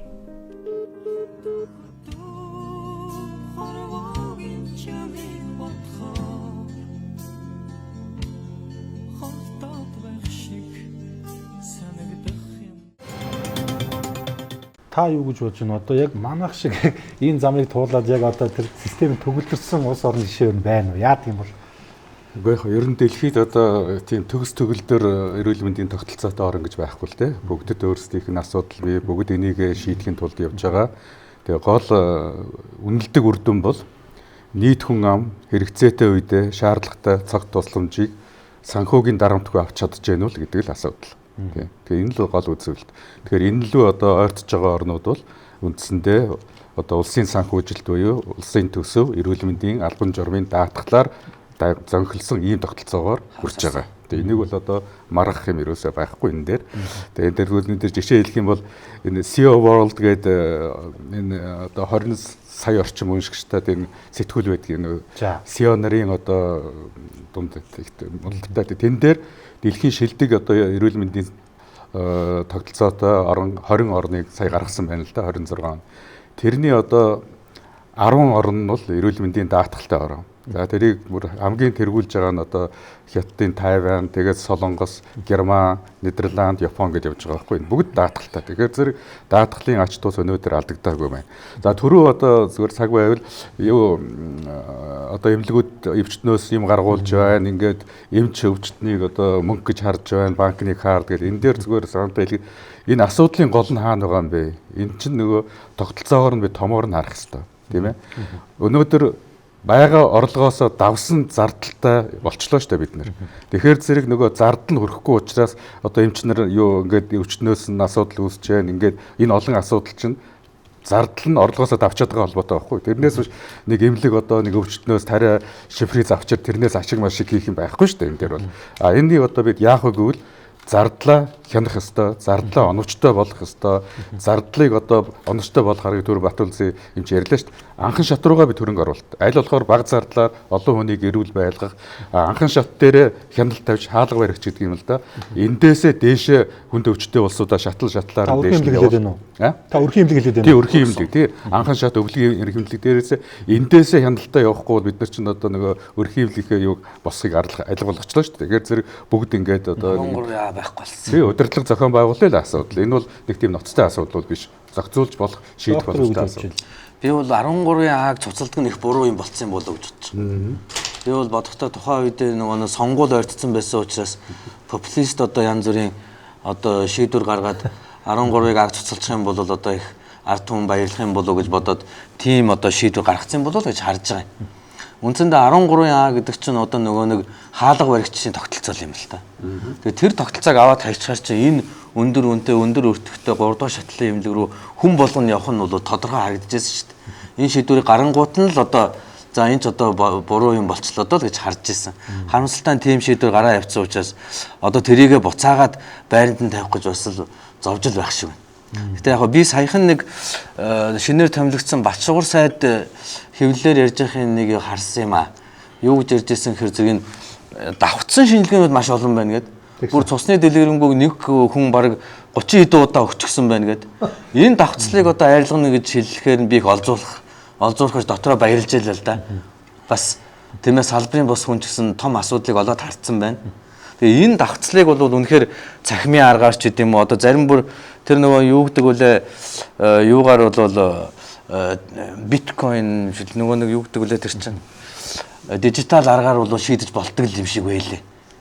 Тэгээ тэргээр ингээд шийдчих юм бол тий яаж гэдэм. Тэгэх юм бол одоо нэг шинжилгээг хаанч хүлээн зөвшөөрөхийг одоо шаардах хэрэгтэй л дээ. Гэхдээ яг мэдээж ирээд оноо төхөөрөмжийн ялгаа байж болно. Гэхдээ ерөнхийдөө бол хамтаал гарна шүү дээ. Шинжилгээ л бол шинжилгээ. Тийм ээ. Тэгэхээр зэрэг одоо ингээд нэг эмнэлгээс шинжилгээ авчаад нэг 3 хоногийн дараа очихт нь дахиад шинжилгээ нэхнэ гэдэг бол энэ ганцхан даатгалыг яаж байгаа асуудал биш. Монгол улсын одоо нийт мөнгийг одоо үрж зарцуулаад байна шүү дээ. Монгол улсын эрүүл мэндийн салбар үндсэндээ чир чигээрээ дампуурчээ. Хөдөө орон нутагт хүртэл даатгал үйлчлэхгүй улмаас хоногийн 80 мянган төгрөгөөр нийтдээ нэг 7-оос 10 хоног хэвтгэхэд 560-аас 800 мянган төгрөг төлж эмнэлэгт хэвтэж байна. 20 жил даатгалаа төлсөн иргэн ганцхан удаа эмнэлэгт очиход даатгал үйлчлэхгүй гэд буцаад явж байна. 2 сарын дараа таны хавдар зад үсэрнэ гэсэн үгийг эмчээсээ сонсцоход эмнэлэгт яваад очиход бөглөх бодис нь байхгүй, даатгал байхгүй, ковид байхгүй гэсэн үгийг сонсоод жирийн нэг ядарсан анх шалан дээр шаналцсан. Ингээд бидний төлсөн эрүүл мэндийн даатгалын мөнгө хайцсан бэ. За. Тий. Тэрүүлийн алимыг дэд цайдаас өөрөө тавилаа. За. Үргэлээ явчих заяа. Батшугар сайд хийлсэн те. Зөвхөн цусны шинжилгээнд дээр л жишээ авч ярьж штэ. Тэгэхээр нэг сони юм байна. Одоо яг энэ улсын болон хувийн эмнэлгийн төлөөл байна те. Яг энэ даатгалын газрынхан байна. Яагаад тэр хүн улс байна уу, хувийн эмнэлэгч байна очоод ингээд нэг ямар нэгэн шинжилгээ өгөхөөр нөгөө яг адилхан улсын эмнэлгийн юм эсвэл хувийн эмнэлгийн ингээд дахид тэр шинжилгээ тавтаа аваад байдгийг. Тэгээ тэр тоолнд чи ингээд даатгалын мөнгө чи яваад байгаа. Яагаад хувийн болон улсын эмнэлэг нэгнийхээ шинжилгээ хүлээн зөвшөөрдөггүй юм? Бидний гайхаад байна л да. Энд чинь нэг л сургууль соёл төгсөөж яг нэг чиглэлээр мэрэгсэн ус биш юм уу? Эсвэл яатын ингээд та нар бие биендээ хувь улс гэдээ бие биендээ итгэдэг юм уу? Дайсан юм уу? Нөгөө Ромео Жулиетийн нөгөө Капулетийн хоёр гэр бүл юм уу? Би энэ үздэг юм уу? Гэхдээ мөнгө чухал байж болно. Ямар ч байвал ашигтай ажлыг хүснэ. Улсын эмнэлэгээс гүйцэтгэлээр санхүүжиж байгаа. А гэхдээ наадаг шинжилгээч одоо бүр утгаа алдчихээн. Тэгээ одоо нэг шүүрэн шанах шиг болоод эн чинь түрүү хэлж штэ нөгөө орлогоосоо зарлан давцсан тий. Энд ч одоо юу гэлээ одоо би та нарт харуулна. Тэр одоо нөгөө их хурлын даргач хэлж ийлээ штэ. Нэг хүн одоо баг хэдэн зуун сая төгрөгийн ингээ эмнэлэг твтэй үйлчлэг ингээ авцсан байдаг гэд. Энд чинь солиорл үстэй. Энийг яг яа шийдэх вэ? За тэгэхээр мэдээж сайдын хувьд бол эрүүл мэндийн салбар дах одоо захимжуултыг хэрэгжүүлэх хүрээнд бол одоо энэ 6 сарын 1-ээс бас энэ эрүүл мэндийн байгууллагуудын эмч ажилтнуудын одоо энэ олон давхарцсан үйлдэлүүдийг багасгах, захимжуулах ажлыг бол эхлүүлээд явж байна. Эрүүл мэндийн хөгжлийн төв дээр энэ ажил бол хийгдээд явж байгаа. За дээр нь тэр шинжилгээнийг бол хүлээн зөвшөөрөх хэрэгтэй. Тэрэн дээр бол би байр суурь нэг байна. Ягаад гэвэл эрүүл мэндийн даатгалаас өвчтөн эмнэлэг дээр очих бүрд давхарцсан зардлууд гарч байна. Тэгэхээр энэ зардлуудыг хэрвээ нэг шинжилгээгээрээ явуул энэ төдий хэмжээгээрээ зардал маань бас нэг талдаа буураад ирнэ. За хоёрдугаар дэ эрүүл мэндийн байгууллагуудын одоо энэ өвчтөн хүлээж аваад үздэг бүртгэлийн 611-р маягт гэж байгаа тийм ээ. Тэр маягт бол цаасан суурьтай өвчтний түүхийг бол эмч нар цаасан суурьтай бэлтжиж байгаа. А энэ маягт өнөөдрийг хүртэл өөрөө захимжаагүй байна. Тэгэхээр энэ маягт сая батлагдаад 124-р маягт болсон гэж сонссон. Тэгэхээр энэ маягт хэрвээ захимжаад орсон тохиолдолд бид бүгдийн хувьд шалгуур үзүүлэлтээ дөрөв даримаа өгшин хэлдэг яг шалгуур үзүүлэлтүүдээ бүгдийг тавиад метадата үүсгээд тэрийг бодит цагийн гормоор хянах бүрэн боломжтой. Тэгтэл өнөөдөр сарын 1 одоо 5 дугаар сарын 1-ээс 5 сарын 31-ний нэхэмжлэлийг эрүүлэхийн тулд 31 дуусаа 5 хоногийн дараа ягаад манайх төвөр буусны дараа эмч тэрийг сканерд хийгээд ингээ давхар үйлдэл байгаа. Бид нар бодит цагийн гормоо өнөөдөр 5 сарын 7-ны өдрийн шууд юугаар авах боломжтой ийм нөхцөлийг бүрдүүлэх нь зүйтэй гэж байна. Яг уу энэ асуудлыг яаж шийдвэ? За ер нь бол шинжилгээнүүд нь хэвийн гарсан бол бид нэр зэрэг давтахгүй байх бүрэн боломж бол байгаа. Нэлээд өөрчлөлтөө байх юм бол нөгөө тухайн хүнийхээ хүнд байна уу, хүндвтер байна уу, маш хүнд байна уу гэж ялгаа онцлогоо хийх тул зарим шинжилгээнүүдийг давтахаас өөр арга байхгүй. Тэгэхээр энэ дээр бид нар хяналтаа сайжруулж ийж энийг засах бүрэн боломжтой гэж харж байгаа. Тэгэхээр нөгөө шинжилгээнүүд цус шээс биохимийн шинжилгээнүүд бүгд хэвийн байгаад хахад ахаад тэрийг аваад авах бол шаардлага байхгүй. Харин цус шээс биохим дээр өөрчлөлтөө гараад тухайн хүн зовиртой гүшээтгэн дээр ингээ ороод ухаангүй орж ирэх юм бол бид нар яалчгүй ялгаа онцлогоо хийхийн тулд шинжилгээ авахаас өөр арга байхгүй. Тэгэхээр энэ харьцангуй ойлголт яагаад амбулаториор явж байгаа хүмүүст нэг өөр, хэвтэ имжлүүлж байгаад нэг өөр, яаралтай тусламж авч байгаа нэг өөр, элэг шилжүүлэн суулгаж байгаа болон бөөр шилжүүлэн суулгаж байгаа донорууд маань яалтчгүй нөгөө эмийн нөгөө тунгаа тааруулахын тулд нөгөө тунгийн шинжилгээг заавал өгдөг байгаа. Тэгэхээр ингээд өвчтөн өнөрөө өөр өөр байдаг шүү дээ. Тоолнолтой мөнгө гүйж байгаа тийм. Тэгэхээр тэр тунгийн шинжилгээгээ өгжийд заавал ямар тунгаар тархлаа дарангуулах юм явах вэ гэдэг шийддэг болохоор энэ шинжилгээг бол авахаас өөр арга байхгүй. Би ерөнхий сайдаар томилогдохтой хэлсэн. Манай засгийн газар бол салбар болгонд байгаа хүнд сурталуудыг дүрм журм саатэгүүдийг арилгах нь илүү хувийн хвшлээд юмдсан. Тийм ч учраас бид түрүү чинь амар сайхан сайд бол хувийн эрх зүйн шинжилгээ. Чи манай засгийн газрын онцлог шүү дээ. Тэгэхээр эрүүл мэнд бол бидний нэн тулгымцсан асуудал. Гэхдээ юу тулгараад байгаа юм? Эмчнэрийн чадвар дутагдаагүй шүү дээ. Манай эмчнэр дэлхийн хаанч очсон чадвартай. Би өөрөө бас энэ Монгол эмчнэрийн буйнаар өдий зэрэгтэй ингээд эрүүл сарвал ажиллаж явж байгаа юм байхгүй. Монгол эмийн чанар, эрүүл мэндийн тогтолцоо, санхүүжилтийн механизм өөрөө тулгарсан. Эрүүл мэндийн салбарын цахимжлтыг би Батшугрыг байнгын орооны дарга байхад бид хоёр наад ийм Монгол дээр бүх одоо цахимжлтыг нь хийжсэн. Би олон юм шаардахгүй. Батшугрыг би хагалгаа хийгээгүй. Батшугрыг би сайн менежер ба гэж. Алуу улс яаж шийдтий? Яах юм? Тэгэхээр яг бидний энэ одоо ярьж байгаа юм маань нөгөө би түрүү хэлсэн зардал хяналтгүй тэлцсэн. Энийг л үр дүнгэл бид яриад байна шүү дээ. Тэгэхээр одоо энийг л яаж хянах вэ? Тийм ээ. Үнэхээр бид нар одоо тэр олон шинжилгээг бууруулна гэвэл зардлаа хянж байгаа хэрэг, тийм ээ. Нэг хүн ийм одоо олон шинжилгээ энэ тэндгөө очиж үзүүлээд байна гэдэг чинь энэ асуудал байна шүү дээ. Энд бид нар энийг мэдж яана гэдэг чинь энийг бууруулж болох уу? Болно гэсэн үг тийм. Энэ асуудал байхгүй. Хоёрдугаард бид өмнө хэлсэн нөгөө даатгалын тухай ойлголт маань одоо бас хүн амын дунд тийм сайнгүй байна, тэгш бус байна. Жишээлбэл одоо даатгалтай хүн эмнэлгээ чөлөөтэй сонгох эрхтэй гэдэг ойлголттой яваад шүү дээ. Тийм ойлголтууд байж болохгүй шүү дээ. Одоо баяр цагаан доктор та хартаа энэ их хурлын дараач ингэж хэлж байгаа шүү дээ. Нэг иргэн заяа 347 удаагийн амбулаторийн үзлэгт орсон гэж байгаа. Нийтдээ 12 сая төгрөгийн ингээд ийм өртгөөр эмчилгээ хийсэн гэж байгаа. Энэ ч одоо жил чинь 365 хоногтой. Өдөр болгоо одоо үзүүлсэн гэсэн үг. Тэгэхээр энэ маань одоо нөгөө хяналтгүй зардлыг тэлж байгааг л одоо жишээ шүү дээ. Гэхдээ энийг одоо хянах боломж нь эрүүл мэндийн даатгалын ерөнхий газар дээр байна. Мэдээллийн систем нь сайжрлаа. Одоо энийг хянаад явхад бол нэг тийм төвөгтэй асуудал байхгүй. Энэ иргэн хуулийн цоргоо ашигласан байж болох уу? Одоо та хүчин төгөлдөр үйлчилж байгаа. Эсвэл энэ хуулийн цорго ашигласан байна уу? Эсвэл одоо цаад эмнэлэгтэйгээ эмнэлэг нь тийм хуурамч нэхэмжил хийж ирүүлсэн байна уу? Энийг шалгаж болно л доо. Тийм. Би яриаг тасалж байгаа шүү. Одоо ингээд энэ улсын болын ингээд хувийн эмнэлэгтэй одоо соёлын газруудад дүүрэн ахмад наснангууд байгаа. Тэр болон хүн өвдсөн гэд би итгэхгүй байгаа. Энэ зүгээр л яг энэ системийн энэ доголлыг хүмүүс ашиглаж байгаа. Яг очингууд ингээд өвдгөр хатгаад 7 хоног хэвтнэ. Жоохон тийм нар салхи үзнэ гэж соёлж явдаг. Энэ чинь би нөгөө энэ хуулийн үндэс эрх зүй зарчим маань алдагдчихад байгаа байхгүй юу? Жишээлбэл эрүүл мэндийн даатгалын хуулийн дээр бид ингээд эрүүл мэндийн даатгалын багц үйлчилгээ гэж юу юм бэ гэхээр зэрэг одоо өвчнөөс сэргийлэх, эрүүл мэндийг дэмжих, эрт илрүүлэх, эмчлэх, сувлах бүгдийг оруулсан байгаа байхгүй юу? Тэгтэл чинь энэ юу гэж ойлгож байгаа нөхөр ерөөсөө энэ одоо сайданы хэлдэг шиг тийм ээ. За ингээд сувлд очих юм бол би даатгуулна, инкүүл даатгуулна, эрт илрүүлэлтэн даатгуулна гэж бүгдийг даатгал руу чигээд ирж штэ. Тэгэхээр тэр ирж байгаа юмнууд нь санхүүгийн их усэр байхгүй. Эрт илрүүлэлтийн хөтөлбөр юм уу одоо тийм урьдчилан сэргийлэх арга хэмжээг даатгалаар хариуцна гэдэг. Энэ ч уг нь их усэртэйгээ ирж даатгал хариуцсан гэхээс иргэдийн төлсөн шимтгэлээр энийг одоо үзүүлэх боломжгүй шүү дээ. Тэгэхээр энэ маань нөгөө хуулийн доголдол цоорхоо үүсээд байна гэсэн үг л дээ. Би энэ ялангуяа энэ нөгөө нэг шалгуур үзүүлэлт. За тэгээ ялангуяа энэ урьдчилан сэргийлэх багцыг ингэж анх тодорхойлохдоо нэлийн тийм туршлагатай эмчнэрийн одоо зөвлөгөөг авч байвал их зүгээр санагдаад байгаа. Даатгалын ерхий газар. Би яг даатгалын ерхий газар дээр бас шинжээч нар байгаа гэдэгт итгэж байгаа. А тэдгээр шинжээч нар маань яг тэр мэдлэгийн одоо хүрээ цар хүрээ нь ямар шүү байгаа юм. Үнэхээр их туршлагатай эмчнэр яг мөн үү гэдэг дээр маш их хэрэгэлдэж байгаа байхгүй.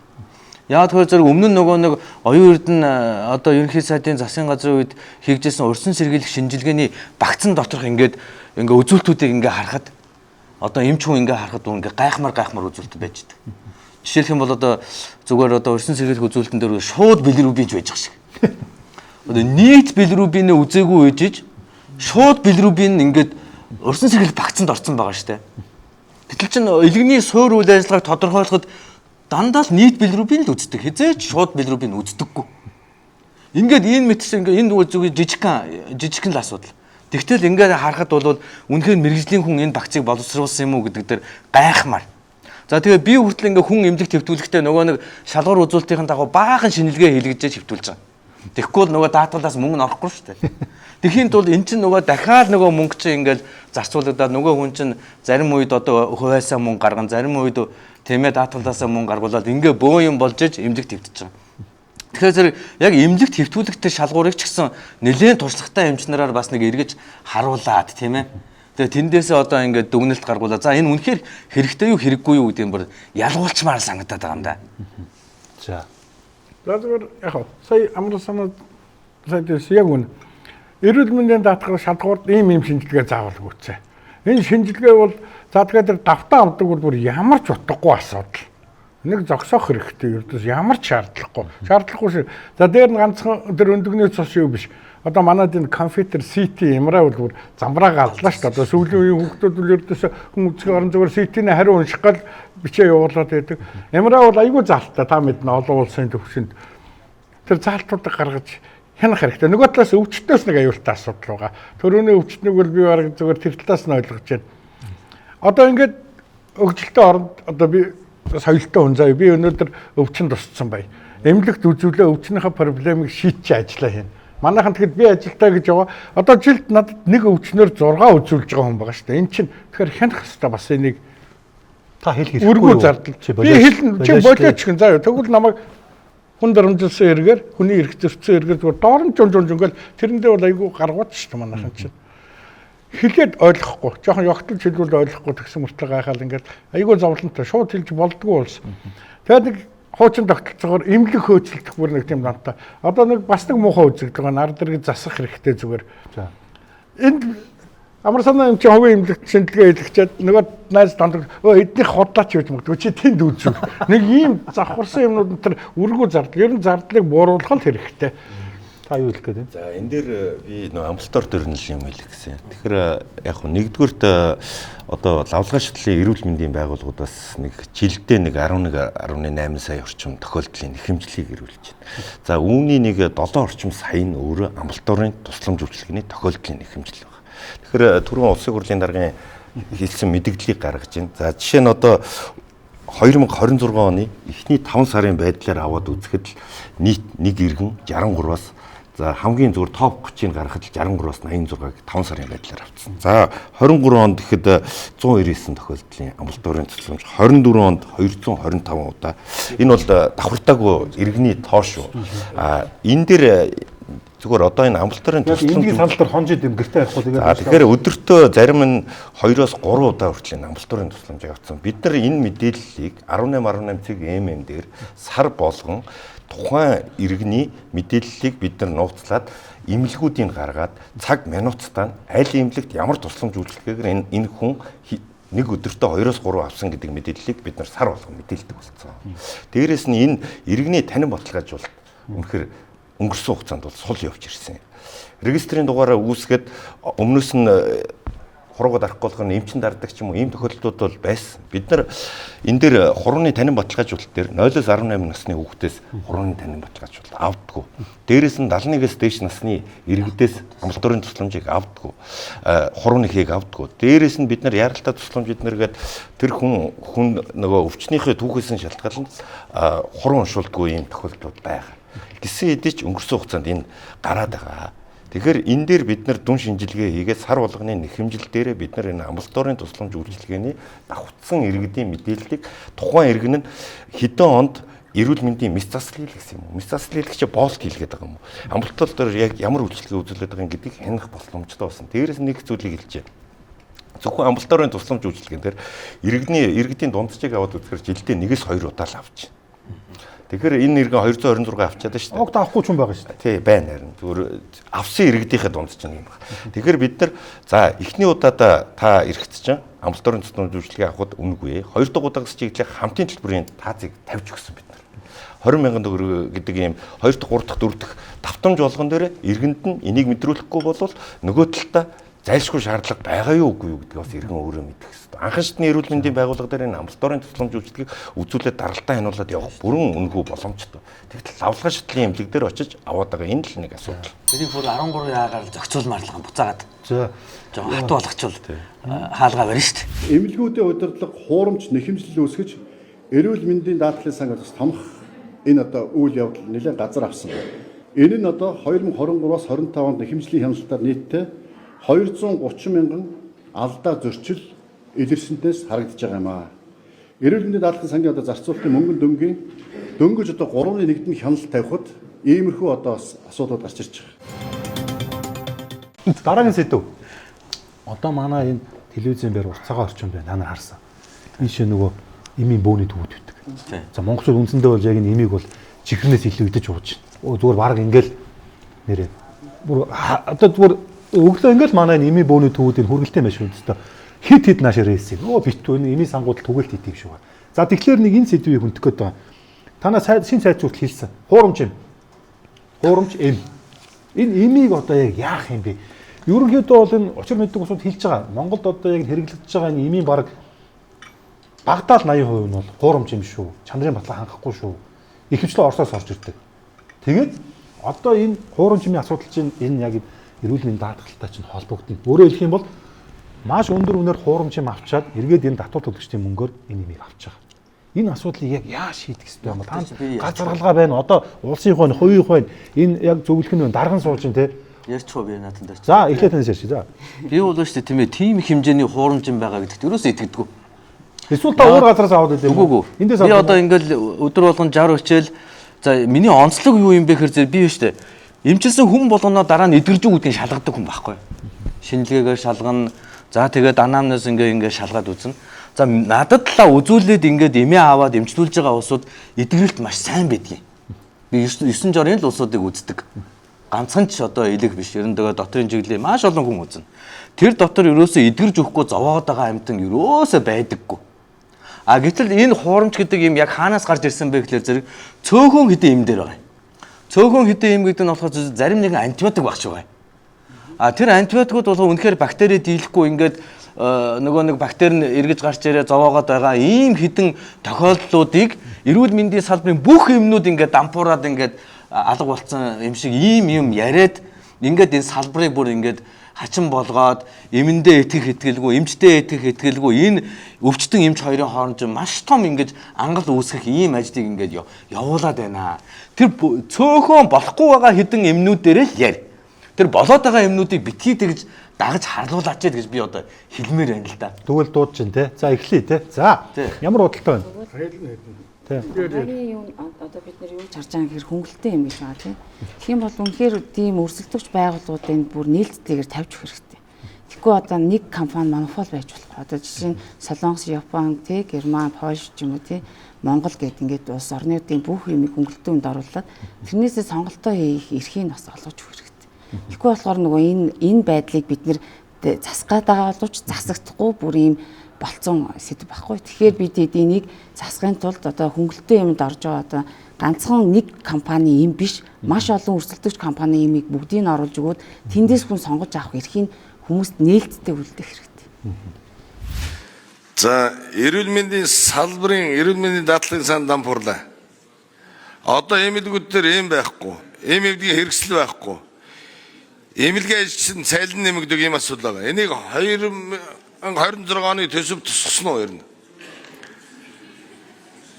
Ялангуяа одоогийн байдлаар эмнэлгүүдийн одоо квот тогтоочихсон зарим эмнэлэр ч одоо эмнэлгийн хэрэгсэл нь байхгүй ард иргэд гаднаас авчирч байна.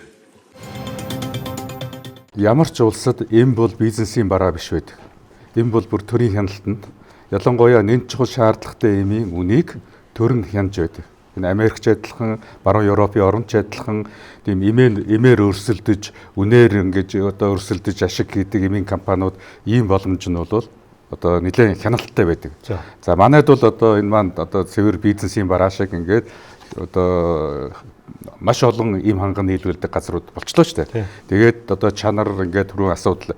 За чанаргүй эмний асуудал бас нэг бодол нэмэхэд юу хүн эмэнд дасал болно гэж байдаг. Тэгээ манайх ч одоо саяхны хүртэл нөгөө эмчийн жоргуугаар шууд аптекээр очиод эм авдаг болчлоо шүү дээ. Антибиотик тийм байлаа шүү дээ. Тэгэхээр тэр дураараа авж исэн антибиотик чинь өөрөө нөгөө бактери нь эмэндээ дасал болоод үйлчлэхгүй болцсон байдаг. А тэрийгэ мэдлгүй ингээд одоо эм уугаад энэ үйлчлэхгүй байна, энэ хуурамчин байна гэдэг асуудал бас гарах магадaltaй. А уг нь бол эмч нөгөө ямар антибиотикт илүү одоо мэдрэмтгий байна гэдгийг шинжилж байж антибиотик эмчилгээгээ биччих ёстой. Монгол улс ер нь хуурамчин хэрэглэдэг улс орнуудын жагсаалтанд байдаг уу? За тийм хуурамч эм хэрэглэдэг орнуудын жагсаалт гэж Дэлхийн эрүүл мэндийн байгууллагаас гаргадаггүй. За хуурамч эмийн одоо зах зээл ихтэй орон гэж байдаг, анхааруулдаг. Өөрөөр хэлбэл тодорхой орнуудад энд одоо хуурамч эм хийх магадлалтай байна. Эндээс эм авахта болгоомжтой, хяналттай байгаарай гэдэг анхааруулдаг. А тэрнээс одоо тусгай орныг заагаад ингээд бусдаас нь юу тусгаарлаад ингэж муухай харагдуулдаг юм байх. Их болгоомжтой ярьж байна. За. Яг зарчим үнэ. Би санд нэг байна. Одоо Индонез, Малайз ингээд тийм магадaltaй орнууд гэдэг болохоос одоо бас нэг талаас нь үзэлтэй сайд хэлж байгаа үед огт оргүй юм гэж байхгүй шүү дээ тэр орч юмгүй. А зүгээр ганц асуудал байгаа. Энэ манай төрийн бодлого маш чухал асуудал. Эмийн хяналттай хүн эмчилдэг юм чинь цөөхөн байдаг шүү дээ 200 юм. Тэр олон юмнаас цөөхөн эмээ оригинал юмуд аа. Генерик ингээд өөр гарал үүсэл нь ингээд сони юмнууд аваад тэгээ тэр эрсдэлтэй улсуудаас манай хамгийн хим авдаг байхгүй Индонез, Малайз, Энтэг. Энийгээ зогсоо. Хяналтаа сайжруулах. Тэрнээс огт үйлчлэхгүй юм гэж байхгүй.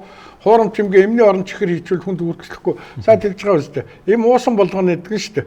Индонезээс орж ирсэн парацетмол уугаад идэг нь. Дээр нь түрүүнээс хамгийн зөв юм ярьсан энэ эмчнэр ард иргэд өөрсдөө энэ эмийн зогсгүй хэрэглээгээ зогсоо. Эмч нь хэрэгтэй үедээ хэрэгтэй болохоос хэрэггүй өдөр болгон бид хэд энэ усаг уугаад дургуй чөрөнд дасан яг ижил штэ өрдөөсөө.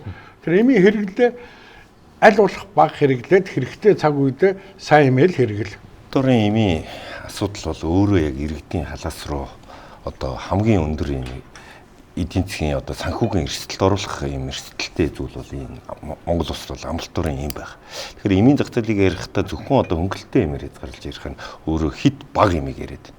Энэ дээр нөө төр даах юм байна. Дээр нь энэ гадуур зарагдаж байгаа зах зээл дэх Монгол улсын зах зээл дээр орж байгаа бүх юмыг ярих хэрэгтэй байх. Тэгэхээр манай хөнгөлөлтөө юмын жагсаалтан дээр бол даатгалаар үзүүлэх ердөө 159 ерөнхий нэршлийн 569 юм л байгаа. Энэ нь юу гэсэн үг вэ гэхээр тухайн 150 ерөнхий нэршилтэй холбоотойгоор худалдааны нэршлэрээ салаад аль улсынхаас шалтгаалаад тэр имийг бид нар Монгол улсад бүртгэгдээд эмийн агентлагад бүртгэхдээ орж ирээд ингээд энийг шаардлага хангасан эм гэсэн бол бид нар оруулж байгаа тэр жагсаалтанд. Тэгэхээр энэ эм эмнэлгийн хэрэгслийн зохицуулах газар гэж байгаа тийм. Энэ газраас бол энэ дээр хяналтаа тавиад явж байгаа. Эм анган чинь бол Монгол улсын хувьд бол 100% хувийн хвшил шилжсэн салбар. Тэгэхээр энэ дээр бол зохицуулалт тавьж байгаа газар нь байж байгаа учраас би бол Монгол улсад бас тийм ч их хуурамч юмын асуудал байхгүй болов уу гэж бас бодож байна. Ухаалаг байхгүй л 14-нд алтан богд зөөцсөн тарган цатгалан мөртлөө хүүхдээ олж чадахгүй тураалд оролцсон тэнийг авах шиг болох гэдэг байхгүй Монгол. Ерөөсөө улс хувийн бүх эмнэлгүүд дээр бас төрчиж айгу зовлонтой энэ дээр нүгэрсээ авалгайлж олон төш уулгайлж олон ингээл юм төгслийн банк авалгалт юм аа гэсэн чи одоо тэтгэврийн насварсан хүмүүсийг амлуулад мөнгөний булгайлаад шүү дээ. Тэр нь эрүүл мэндийн даатгалын сан бүгд ингээд улс төрийн ямар зорилгоор байдیں۔ Зарим нь авилгаар хиосын бичээд өгсөн юм байна. Тэг анх удаа 93 онд Монголд эрүүл мэндийн даатгал ихснээс анх удаа 25 оны 4 сараас эхлээд даатгалын сан хоосорсон гэдэг бүх эмнэлгүүд зөвхөн манайхч биш код өгсөн. Гэтэл хүний өвчин зовлон эрүүл мэндийн даатгалын сангийн өгсөн квотоор хязгаарлагдахгүй шүү дээ. Би одоо квот тамч олгоо өвдөхгүй, зүрх өвдөхгүй, инфаркт болохгүй, зүрхний үнд гажигтай өгт натгаа болоод өндөрөхгүй байна гэж байхгүй шүү дээ. Ийм болсон. Тэгэхээр за одоо энэ эрүүл мэндийн санхүүжилт улсын болон хувийн эмнэлгүүд одоо авдаг те. За тэнгууд асуудал тэгсэн. Ямар асуудал тэгсэн бэ гэхээр яамтайгаа гэдэг юм уу, ерөнхий газартаа гэдэг юм уу, мэдгүй өгсөн хуульдаж одоо их хэмжээний одоо ингэж энэ санхүүжилтийг авдгаа гэдэг. Энэ зарим нэг эмчийн зургийг тавьсан л байлээ л да. Би өөрөө тавиагүй шүү, зүгээр олон нийтийн сүлжээнд байсан зураг. Одоо дараагийнхтаар манай одоо дэд сайдын бас эмнэлгийг бас бичсэн юм шүү. Өнөөдөр зургийг л тавьсан шүү. Танаас би одоо уудлаа идэлж юусоо яриаггүй шүү. Зүгээр энэ сэдвүүл ярьж байгаа шүү. Өөрөөр хэлэх юм бол энэ эмнэлгүүд өгчөө санхүүжилтийн асуудал одоо сүүлд хил хамаг таталж байна. Их мөнгө өгсөн, бага мөнгө өгсөн. Тэгээд эмнэлгүүд ч гэсэн хооронд хэцүү байт юм билээс чамд их өгсөн одоо үлээ. Чинийх 7, минийх 7хан гэдэг шиг юм болж байгаа шүү байна. За тэгээд асуудал цаашаа хөвөрсөн. Батбатар дарга. Таны өмнөх дарга. Нэр бүхий одоо эмнэлгийн удирдлагуудтай өгсөн хуульдаад тэгээ одоо эрүүг үсгээд шүүх хурлаар аваад зарим нэг нь ял авч явах шүү байна. Одоо эмчилгээ хэрэгээс туслуулсан байх те төрийн албанд ажиллах хэрэггүй ч гэж байгаа шиг юм байна. За би хүн нэр зоогож явах вэ? Болж байгаа борсосыг л ярьж байгаа. Дахин ийм зүйл гарахгүй байх төр бид юу нэг яах ёстой юм бол энэ чинь өөрөө нөгөө нэг хууль тогтоомж гэдэг юм өнөөгийн нийгэмд чинь л нэг юм байна. Нэг гажиг юм байна. Парадокс байна. Энийг одоо тэгээд хэсэг нь ашиглаад байгаа юм уу? Яг яагаад? Одоо сүүлдээ нөгөө энэ асуудлаас хойш энэ эмнэлгүүд өгдөг санхүүжлийн асуудал маань айгүй тийм хаалттай болж байна. Багасж байна. Зарим бүр үйл ажиллагаагаа зогсоож байна. Би нэр нэлээж явах хүмүүс над руу ярьсан. Одоо ингээд санхүүж байхгүй учраас ингээд эмнэлгийн үйл ажиллагаа зогсоож байна. Над шиг зүгээр нэг 10 20 ортой эмнэлэг бол зүгээр энэ өнөөдрийн нийгэмд бол амьдрахгүй юм байна. Том эмнэлгүүд нь бол системийн хувьд бол ингээ өөрийгөө нэг аваад үлдчих шиг байна. Гэхдээ ер нь бид нэг тийм нэг л сони юм байна. Яг уу. За та сүлд найруулж байгаа. Та нар юу бодож байна? Ер нь бол хувийн эмнэлэг, улсын эмнэлэг хоёр зэрэгцэж явах хэрэгтэй гэж харж байгаа. Тэгээд нэг талд нь даваа ирэх болгоод нөгөө талын хаач оож болохгүй л гэж үзэж байгаа. Бүгдөө л эрүүл мэнд сайн сайхны төлөө улс орныхоо төлөө явж байгаа болохоор нэгэнд нь даваа ирэх өргөөд нөгөөдгөнд нь санхүүжилт өгөхгүй гэдэг асуудлыг энд өрсөлдөөнийг бий болгож маш сайн эмчнэрийг бэлтгэж гаргаж ирэх тийм юм. Зарим эмнэлэг эмчнэрт удирдлагууд нь даваа байдал олгосон гэдгээр яллагж байгаа юм хэрэг шүү дээ. Тэгэхээр би бол нэг одоо шударгал өрсөлдөөний талбарт гарч ирэх хэрэгтэй. Тэгэхээр энэ хүмүүс манд одоо яагаад ийм авилал авсныг бол би мэдэхгүй. Одоо бол хувийн эмнэлгүүдийн одоо миний нэг ганц хоёр эмч найзууд ингэж ярьж байгаа байхгүй. Тэгээд хувийн эмнэлгийн санхүүжилт тогсоод ерөнхийдөө диализ эмчилгээг одоо ингэж зогсоох шийдвэр гарч байгаа. Цалингаа тавьж чадахгүй болж байна гэдэг асуудлууд нийлээ хөндөгдөж ирж байгаа байхгүй. Тэгэхээр энэ тал дээр аль талын дэмжиж авч явах хэрэгтэй л гэж харж байна. Тийм би хэлээд байгаа нь нэг хэсэгхэн хүмүүсийн тийм асуудлаас болж ингээ яг мөрөөрөө үйл ажиллагаа явуулж байгаа юм эмнэлгүүдэд ингээ асуудал үүсгэж байна л да. Энэ чинь Монголд эмнэлэг олон байх тусмал би хэрэгтэй ч бодоод байгаа шүү дээ. Гэтэл ч одоо яг нэг эмнэлгүй байдлаас болоод нөгөөд нь санхүүжилтээ авч чадахгүй хүмүүс итгэхэ болоод эрүүл мэндийн даатгалын сан гэдэг бол хуулийн дагуу иргэдээс хурааж авч цуглуулсан сан шүү дээ. Тэгэхээр энэ сан бол одоо зориултаар нь одоо тэр даатгалын шимтгэл төлсөн хүнд хэрэгцээтэй үед нь чанартай тусламж үйлчилгээг эргүүлээд үзүүлж явах хэрэгтэй. Ийм л зориулттай сан тийм үү. Тэрнээс энэ сангаас одоо сангийн үлдэгдэл ашиг орлоготой ажиллана гэсэн ийм ойлголт бол ерөөсөө эрүүл мэндийн даатгал дээр байх боломжгүй. Энийг зөв бусаар ашиглах энэ үе таалга бол хаалттай байх ёстой. Тэгэхээр энэ дээр бид нар алдсан учраас одоо ингээд тийм ёс зүйгүй үйлдэлүүд бол гарч ийн л да. За ерөн зүгээр цааш яах юм бэ гэдэг асуудал тавьж байгаа шиг байна. Цааш бид яах ёстой гэвэл ерөөсөө эрүүл мэндийн тусламж үйлчилгээний багцыг тодорхой болох хэрэгтэй. Монгол хүн одоо тийм ээ Монгол орныхоо эрүүл мэндийн тогтолцооноос ямар төвчөнд ямар тусламж үйлчилгээ авахын гэдэг нь тодорхой байх ёстой. Тэрнээс биш улсын эмнэлгийг санхүүжүүлэх үү, хувийн эмнэлгийг санхүүжүүлэх үү, энэ нь бага өгөх үү, энэ нь их үү гэдэг энэ бол энэ тогтолцооны асуудал биш. Тусламж үйлчилгээний багц тодорхой болцсон байхад хин энэ тусламж үйлчилгээг ямар чанарын өндөр түвшинд хийж үзүүлж чадах вэ гэдэг гол шалгуур болно. За энэ маань бол түрүү одоо ярьсан нөгөө гүйцэтгэлийн санхүүжилт гэдэг байгаа маань энэ гүйцэтгэлийн санхүүжилт одоо хэдэн үзлэг хийчихв, хэдэн хүн өвчтөн хэвдүүлчихв гэдэг биш. Үр дүнгээр нь санхүүжүүлъя л гэж байгаа. За би энэ талаар бас ярьчих гэж бодож байна. Дөнгөж сая одоо жишээлбэл миний зураг гараад ирж байгаа байхгүй. Тэгээ энэ зургийн цаана яг ямар агуулга байгаа юм бэ гэдээ аваад үзэхээр би энэ мэдээг нь бас харсан. Энэ нэг даатгалаас их хэмжээний мөнгө авж байгаа эмнэлгүүдгээд зарлаа тавьсан байлээ. Тэгээд яг хөө тэр манай хэвддэг эмнэлэг за миний ч эмнэлэг бас биш. Манай ээж ерөнхий захирлыг хийж байгаа ийм эмнэлэг байж байгаа. Таны хамааралтай юм байна шүү дээ. Хамааралтай тий. Тэгэхээр зөв энэ эмнэлэг дээр 2.6 тэрбум төгрөг бүтэн жилийн хугацаанд санхүүжилт авсан байна гэж байгаа. За тэгээ энэ 2.6 тэрбум төгрөг дээр яг ямар санхүүжилт хийгээд ямар зарлага гарсан бэ гэд ухаад үзэхлээр зэрэг бид нар юу хийсэн бэ гэхээр зэрэг хор тавдар, илгэний хор тавдрын бай амжилтгээ. За илгэний хор тавдрыг түлх хэмжлэгээ. За тэгээ амбулаторийн үзлэг. За илгэний архаг өрөвсөлттэй буюу нөгөө нэг алаасаа дүндэр усуд байгаа шүү дээ. Илгэний архаг өрөвсөлттэй арх мархны одоо элдв янзын хордлоготой, за БЦ вирусын одоо халдвартай, тийм ээ? Ийм архаг өвчнүүд дээр нь илгэний хатваралтай улсууд. Энийг бүтэн жил энэ олон улсуудыг бүтэн жил эмчлээд одоо гүйцэтгэлээрээ буюу одоо хийсэн ажлынхаа мөнгийг л авж байгаа нь тэр л байх л та. Тэгэхээр зэрэг энийг бор улс төрөөр зориулаад би улс төрж чинь л гэж харж л байгаа тавьж л байгаа юм л да үндсэндээ. За яг тэглээгээд одоо би нэг муудчих. Та яг хэлэх гээд байгаа санаагаар л хэлчих. Яг юу гээд байгаа. Үгүй жишээлх юм бол зөвхөн биш те. Илгэний одоо хор тавдрын бай эмчилгээний нэг тариан л ихэд 2-4 сая явцаа байдаг. Нэг тариан. Тийм ээ? Батбатар дараа маш сайн мэдээ. Тэгэхээр зэрэг энэ хүмүүсүүд юу гэж бодоод байна гэхээр зэрэг эмнэлэг л маш их мөнгө аваад байна гэж бодоод байгаа болохоос ш энэний цаана ямар үнэтэй тариаг хаанаас судалж авж байгаа юм бэ гэдэг энэ тооцоо ерөөсөө байдаг. Өөрөөр хэлбэл энэ гараад байгаа зардлын чинь бараг 80-90% нь тэр өндөр үнэтэй хавдрын бай амжилгээний өндөр үнэтэй тарианд явж байна. За илгэний хор тавдыг төлөх үед тэр хатгадаг айхтар үнэтэй тэр одоо зүүнд явж байна, тийм үү? Тэ? За тэгээд тэр илгэний алаасаатыг бууруулах одоо тариа мараа гэдэг юмд чинь явж байгаа зардлыг л одоо асар их мөнгө одоо аваад л сүйд болоод байна л гэж бодоод байгаа шүү. За зүгээр яах вэ? Саяны зураг ер нь гоё харагдаж байна уу? Юу нэ? Бараг үнэн шүү дээ. Бодтой байдал шүү дээ. Амьдралаар болоод өнгөрсөн процесс тий. За. Гэхдээ үнэн. Энэ ягаад үнэн болоод байна? Давуу эрх хэдлээ тань гахаа давуу эрхтэй гэдэг шиг. Жорж Орвел амтны ферм за.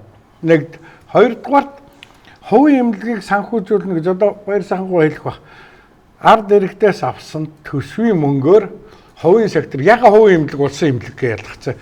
Дээр нь хувийн эмнэлэг чинь заяа улсын даатгалаас санхүүжилт авчаа. Сервис үйлчилгээнүүдээ бүгдийн нүдээр давхар мөнгө зохиод байгаа шүү дээ. Тэ төгжөөд байгаа. Хөгжих нь буруу биш. Улсын эмнэлэг нь байхгүй, нураал байгаа, ердөөсөө байхгүй. За хавдрын хийм эмчилгээ энэ төр ингээд адилхан манайх чинь. Хаан чинь. Эдний улсын жигж явах юм. Хувийн эмнэлэгт юуг санхүүжүүлэх вэ гэдгээ олж тодорхойлоо л гэж гоох гэдэг даатгалын газар. За дээр нь одоо ингээд сайд нэг ганцхан юм хэлсэн бачгаар фитнес хүртэл даатгал зогч ийсэн шүү дээ. Фитнесийн газар. Дэмжихгүй гэсэн. Одоо дэмжихгүй би том баяртай байгаа. Дээр нь Ахмадын хүн совлон өөртөө өөрийнхөө эрүүл мэндүүд зарлах юмыг нийтийн өмчийг тэгж хомсолт зарж болохгүй. Эрүүл мэндийн тусламж, эрүүл мэндийн даатгалын санхүүжилтээс санхүүжигдэх юм чинь нийт иргэдийн одоо анхан шатны тусламж үйлчилгээ ихний игнэний юмыг санхүүжүүлэх болохоос биш бүх юмыг ингээл өмцөм санхүүжүүлээд энэ чинь бүр хизээч хөрөхгүй. Ялах хэрэгтэй. Нямбатар алхсан хүнд мөнгө өгөх гэдэг шүү дээ. Гудамж машин бариуг алхсан хүнд мөнгө. Ер нь зөв шүү дээ. Тэр чинь ухамсараар шийдэх асуудал. Би 2 жил алхаж байгаа. За. Гэхдээ улсын эмнэлгээр бол үйлчлэг авахтаа бол төлбөр авах ёсгүй байхгүй. Гэхдээ тийм гомд бас ирж байна. Нөгөө улсын зарим эмнэлгүүд чинь хичнээн нөгөө эрүүл мэндийн даатгалын сангаас мөнгө авч байгаа ч гэсэн иргэнээс бас карманаас мөнгө аваад байгаа асуудал гарсан. Ийм байж болохгүй гэж байна. Хувийн эмнэлэгт бол асуудалгүй те өөрөөхөө одоо амбулатор байна уу юу байна үзүүлэхэд бол тэгэл яах ёстой шүү дээ. Хувийн эмнэлэгт. Улсын эмнэлэгт бол тийм байх ёсгүй. Нийт юу юм байлаа. Монгол улсын нийт хүн амын эмнэлэгт очисон тоон бол 90% нь улсын эмнэлэгт очисон. Нэг 9% нь бол хувийн эмнэлгээр очисон тийм л үзүүлэлт харсан. Статистик байна. Өнгөрсөн жил бол 152 тэрбум бол эмэнд зарцуулсан хөнгөлтэй эмэнд. Энэ нь бол яг иргэндээ хүрч чадчихна уугүй юу гэдэг нь асуудал. Агуул магадгүй дийлэнх нь одоо хувийн компаниудын одоо ашиг руу ороод байна уугүй юу гэдэг. Тэгэхээр би яг и баримтыг хараад дээрээс нь гайлын мэдээлэл хараа. Яг гайлын бүрдүүлэлтэнд нь маш тодорхой байгаа шүү дээ. Хэдэн төгрөгөөр ямар бараа бүтээгдэхүүн орж ирсэн. За тэгэнгүүт дамжлага нь и баримтаар харах болцоодоо. Тэгэхээр мэдээж түрүүн санхүүжилттэй холбоотой асуудал эхлээд ирсэн тийм. Хувийн эмнэлгийн санхүүжилтийг одоо өнгөрсөн онд одоо өндөр байсан асуудлууд байна. Тэгэхээр энэ бол мэдээж тухайн хувийн эмнэлэг нь ямар оншин амралтай бүлгээр нэгдүгээр гэрээтэй гэдгээс шалтгаалж өн өртөх нь ялгаатай, харилцан ялгаатай байна гэсэн. Архаг зочмгийн өвчлөлж хоёр өөр өртөгтэй. Дээрээс нь дагаад төр даах юм амар санаа доктор хэлдгээр төр даах юм бас явж идэг. Тэгэхээр энэ санхүүжилтийн задаргааг нь бид нар бас харах хэрэгтэй. Төр даах юм нь ямар хэмжээг нь эзэлж байгаа, тухайн тусламж үйлчилгээ ямар хувийн эзэлж байгаа. За тэр нөгөө давтамжийн тоо одоо үнэлэлгүй нэмэгдээд энэ үгүй юу гэдгийг харж иж бас бид нар бас тодорхой дүгнэлтүүдийг бол хийх нь зүйтэй байх гэж харж байна. За өнгөрсөн хугацаанд бол эрүүл мэндийн байгууллагуудаас 124 эрүүл мэндийн байгууллагаас нийт 16,000 гаруй тохиолдлын одоо завшиг оролдог хуурамч нэхэмжил код ахиулсан үйлдэлүүд бол манай зөрчлийн санд бүртгэгдсэн байдаг. Тэгээ эдгээр мэдээллүүдийг бол хуулийн хэлтийн байгууллагаар бол бүрэн шилжүүлээд явж байгаа. За нөгөө талдаа манай нэхэмжлийн хяналтын асуудал одоо энэ дээр үүсэж байна. Хасагдалтын шалтгаанууд. Тэгэхээр энэ хасагдалтын шалтгааныг янз бүрийн асуудлууд яригдж байна. Хасагдал өөрөө цахимын хасалт, нэхэмжлийн хяналтын хасалт, их олонлогийн хасалт гэдэг ингээд хасалтууд явж байгаа. Тэгэхээр тухайн эрүүл мэндийн байгууллага хүлээн зөвшөөрөгвөл 5 хоногийн дотор тэрийг дахин хянуулахаар гарах бүрэн боломжтой. Хянуулахаар хүсэлтэд гаргаагүй байна гэдэг зөвшөөрсөн байна гэсэн. Хэрвээ ингээд үйлдэл яг хийгээд ингээд явах юм бол энэ чинь хамтарсан юм зохион байгуулалттай зүйл болохоос аргагүй. За дараагийн сэдв ерөнхий газартай холбоотой шүү те. Их товч бөгөөд их ойлгомжтой хариулъяасаа гэж хүсэж байна. Эрүүл мэндийн даатгалын сан гэж байдаг. За тэгээ энэ сангийн мөнгийг одоо нөгөө арвижуулах гэсэн юм уу, хүүгийг авах гэсэн юм уу би ойлгоогүй. Нэр бүхий банкуд хадгалсан. Капитал банк, Чингис хаан үндэсний хөрөнгө оруулалтын банк гэдэг энэ газрууд өгсөн мөнгөө эргүүлж авсан уу? Мөнгө байхгүй баг хөрөнгө хураан шилүү сүүлдэнд бүр үл хөдлөх хөрөнгүүдийг хурааж аван ч гэсэн сүүлд нь баг тэнд нь багш нарыг оруулан ч шиг өө энэ илэг юм болж илээ. Би одоо гайхалгаа ганцаа. За тэгээд дарган сууж, зөвлөн сууж мөнгө хаана байна? Мөнгө авсан уу? Хэдийг авсан бэ? Одоо хэдийн үлдэгдэл байгаа вэ? Уучлаарай. За тэгэхээр энэ нэр бүхий 3 банкн дээр бол эрүүл мэндийн даатгалын сангийн төлбөрүүд одоо мөнгө одоо орсон. За авлагатай бид нар. Тэгэхээр энэ Капитал банкны хувьд бол нийт 136.1 тэрбум төгрөгийн авлагатай байсан. За үүнээсээ бид нар 46.7 тэрбум төгрөгийг бол үл хөдлөх хөрөнгөөр бол өмнөх 21 онд одоо авсан байдаг. За үүнээс 15.2 тэрбум төгрөгийг бол мөнгөн хөрөнгөөр бол энэ Капитал банкнаас барагдуулсан. За одоо бид нар дээр 74.2 тэрбум төгрөгийн авлага үлдсэн явж байгаа. За үндэсний хөрөнгө оруулалтын банкн дээр бол бид нар нийт 27 орчим тэрбум төгрөгийн авлагатай байснаас үндсэн төлбөрөө үндэсний хөрөнгө оруулалтын банкны хувьд бол шүүхийн шатанд бол бүрэн барагдуулж одоо хүүгийн авлага бол 2.1 тэрбум төгрөгийн авлага байдаг. За Чингис хаан банкн дээр мөн адил 30 тэрбум төгрөгийн авлага бол үүссэн. За нийт 27.8 хүүгийн төлбөр 3.4-гээд нийт 30.8 тэрбум төгрөг. За энэ өр барагдуулгын дээд шүүхийн шат хүртлээр бид нар явсан. За үүнээс хойш 2025 оноос эхлээд энэ нөгөө шүүхийн ирэмбэр эхлээд аль хөрөгчийг нь бараг бүрэн барагдуулсан дараа явах хөөр нийгмийн даатгалын сан манай өмнө явдаг. Нийгмийн даатгалын сангийн охирлыг тодорхой хэмжээ барагдуулаад 2024 оноос эхлээд бид нар 70-30 гэсэн харьцаагаар 70%-ийг нь нийгмийн даатгал барагдуулаад үлдсний 30 гэдэг энэ зарчмаар явж байгаа. За энэ хугацаанд бол одоо нийт 5 орчим тэрбум төгрөгийг бол барагдуулсан байна. Зөвлөгөө яг мөнгө авч гинөө. За ер нь эрүүл мэндийн одоо даатгалын санг даатгалтай иргэдэд зарцуулах хэвээр энэ үйл ажиллагаа алдагдаад ийм одоо хууль бус үйл ажиллагаа явсныг харамсалтай л да. Тэгээ өнөөдөр энэ даатгалын байгууллага маань тусламж үйлчилгээ үзүүлэх биш тэр бас зарим талаараа үндсэн хөрөнгийн одоо байгууллага шиг үндсэн хөрөнгийн хүнлэлтийг зардаг байгууллага шиг ингээд байрлал зарна гэдэг тийм шүү дээ. Одоо энэ бол ерөөсөө асар ойлгомжгүй байж болохгүй асуудал. Тэр энэ гарсан цаад хор хохирлон зүгээр мөнгөндөөч биш. Энэ маань бол энэ эрүүл мэндийн даатгалын бие даасан үйл ажиллагаа, эрүүл мэндийн даатгалын засаглал, удирдлагад бол асар хортой нөлөөлсөн байхгүй юу? Ийм учраас өнөөдөр эрүүл мэндийн даатгал гээд тусдаа бие даасан ийм санг улсын төсвийн одоо нэгдсэн юмд оруулчлаа шүү дээ. Тэгэхээр даатгалын одоо санхүүгийн бие даасан байдал нь одоо хумигдлаа. Тэр энэний цаана ингээд гарч байгаа асар олон сөрөг талууд бий. Тэгэхээр энийг цаашаа ярих зур боломж байхгүй. Энэ өөрөөр сөрөг үр дагавар маш их байлаа. Дахиж ийм байдлуудыг гараасай. Тэгээ яагаад ийм байдал гараад байхад энийг дорн шийдэж чадахгүй байгаа юм. Тийм ээ. Энд чинь нийгмийн даатгал шүү дээ. Төрийн оролцоо одоо. Тэгэхээр цаана одоо энэ бол нэг хүн шийдэж мөнгө байршуулаагүй баг. Тэгээд цаашаа бодвол ихэр олон юм байх шиг байна. Бодсон. Одоо сүүлдээ нөгөө шавар дуунсан шарын эзэн гिचээр танаа ерөнхий газар шүүх цагдаа юм уу те? Шүүхийн шийдвэр юм уу те? Эсвэл одоо танах нөгөө хөрөнгө үнэлтэйг аудит те? Тийм одоо сүүлдээ танах баг ремакс болох гэдэг юм уу? Яах гэдэг юм те? Худалдан борлуулан тэрнээс олсон юмараа огрлоо барагдуулсан. Тэгээ муу нэрийн даатгал дээр тэрний хор нөлөө нэмлэгүүдээр гарч штэ те? Энэ эрүүл мэндийн даатгалын сан, нийгмийн даатгалын сан гэдэг нийтдээ бараг 110 тэрбум төгрөгийг Чингис хаан банк дээр байршуулсан байна. Энийг хизээ яаж олж авах вэ? Хэн энийг хариуцлага хүлээх вэ? Одоо найдваргүй зээл болгоод бүртгэгдсэн. Хойноос нь явдаг хүн амтан байна уу юу? Эрүүл мэндийн даатгалын сан, нийгмийн даатгалын сангаас Чингис хаан банк дээр нийтдээ 120 гаруй тэрбум төгрөг байршуулад авч чадахгүй гэсэн юм байна. Тэгээ энэ сангуудын мөнгийг банкуд дээр байршуулад яваад байдаг. Тэгээ миний санаж байгаа Чингис хаан банк, Капитал банк гэдэг олон банкуд холбогдсон байдаг. Яг та гуравсаа хамаатай шүү дээ. Энэ сангийн мөнгө ер нь банк хадгалах хэрэг байд юм уу? Яах юм? Гэхдээ яг энэ бол санаа нь бол тэр банкнд тавьж хүүгээр нь сангаа хариуцуулсан санаа л байсан баг. А чухамхуу яг эрсдэлтэй банк руу санаатаагаар оруулсан уу? Одоо санаамсаргүй оруулсан уу гэдэг чинь маш том асуудал болж байна. Санаатай л тийм. Жишээлх юм бол одоо эрсдэл багтай банк байсан уу байсан шүү дээ. Орчоод байгаа нэг хошин шавшиг. За би бол яагаад тэгээ тийм одоо эрсдэлтэй банк руу хийчихвэ гэдэг чинь маш том асуудал болж байна. Энэ дахин давтах үндэслэл байхгүй. Энэ санаатай хийсэн үйлдэл. Хэсэг бүлэг нөхдүүдийн хийсэн ажил. Одоо тэр бүлэгнүүд байж л байгаа. Байх ч болно. Одоо хамгийн гол юм бол эрүүл мэндийн даатгалын санг, эрүүл мэндийн яам төрийн мэдлэлд бие даасан байх хэрэгтэй. Тэрийг бушуухан чөлөөл. Өөр юм байхгүй. Тэгээ хариуцлага хүлээдэг бол. Өөрөө хариуцлага хүлээд. Одоо тэгэхээр энд айгүй хэцүү юм байна шүү дээ. Энэ олон жил одоо би сонсоод бараг 10 жил болж байгаа. Энийний хүүгэн тэр тооцож авах хэрэгтэй. Тэгээ авахгүй. Хүү алдан алдагдсан боломж. Энэ хохирол зөндөө юм байгаа. Тэрийг өгөхгүй одоо болтол өгөхгүй байгаа юм чинь зохион байгуулалттай хэрэг тодорхой. Та гэж бодож чинь зүгээр энэ санд ер нь мөнгө хадгалах хэрэг бай. Банкуд хадгалах хэрэг байна байхгүй. Ямар ч боломж байна.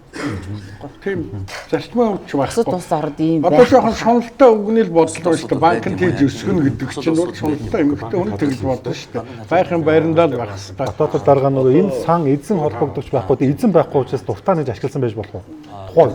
Чөлөө төлөвлөлт гэж сангийн чөлөө төлөвлөлт гэж байдаг. Тэгэхээр энэ явдал бий болсноос хойш бол сангийн чөлөө төлөвлөлтийг төрийн санд байршуулдаг гэсэн.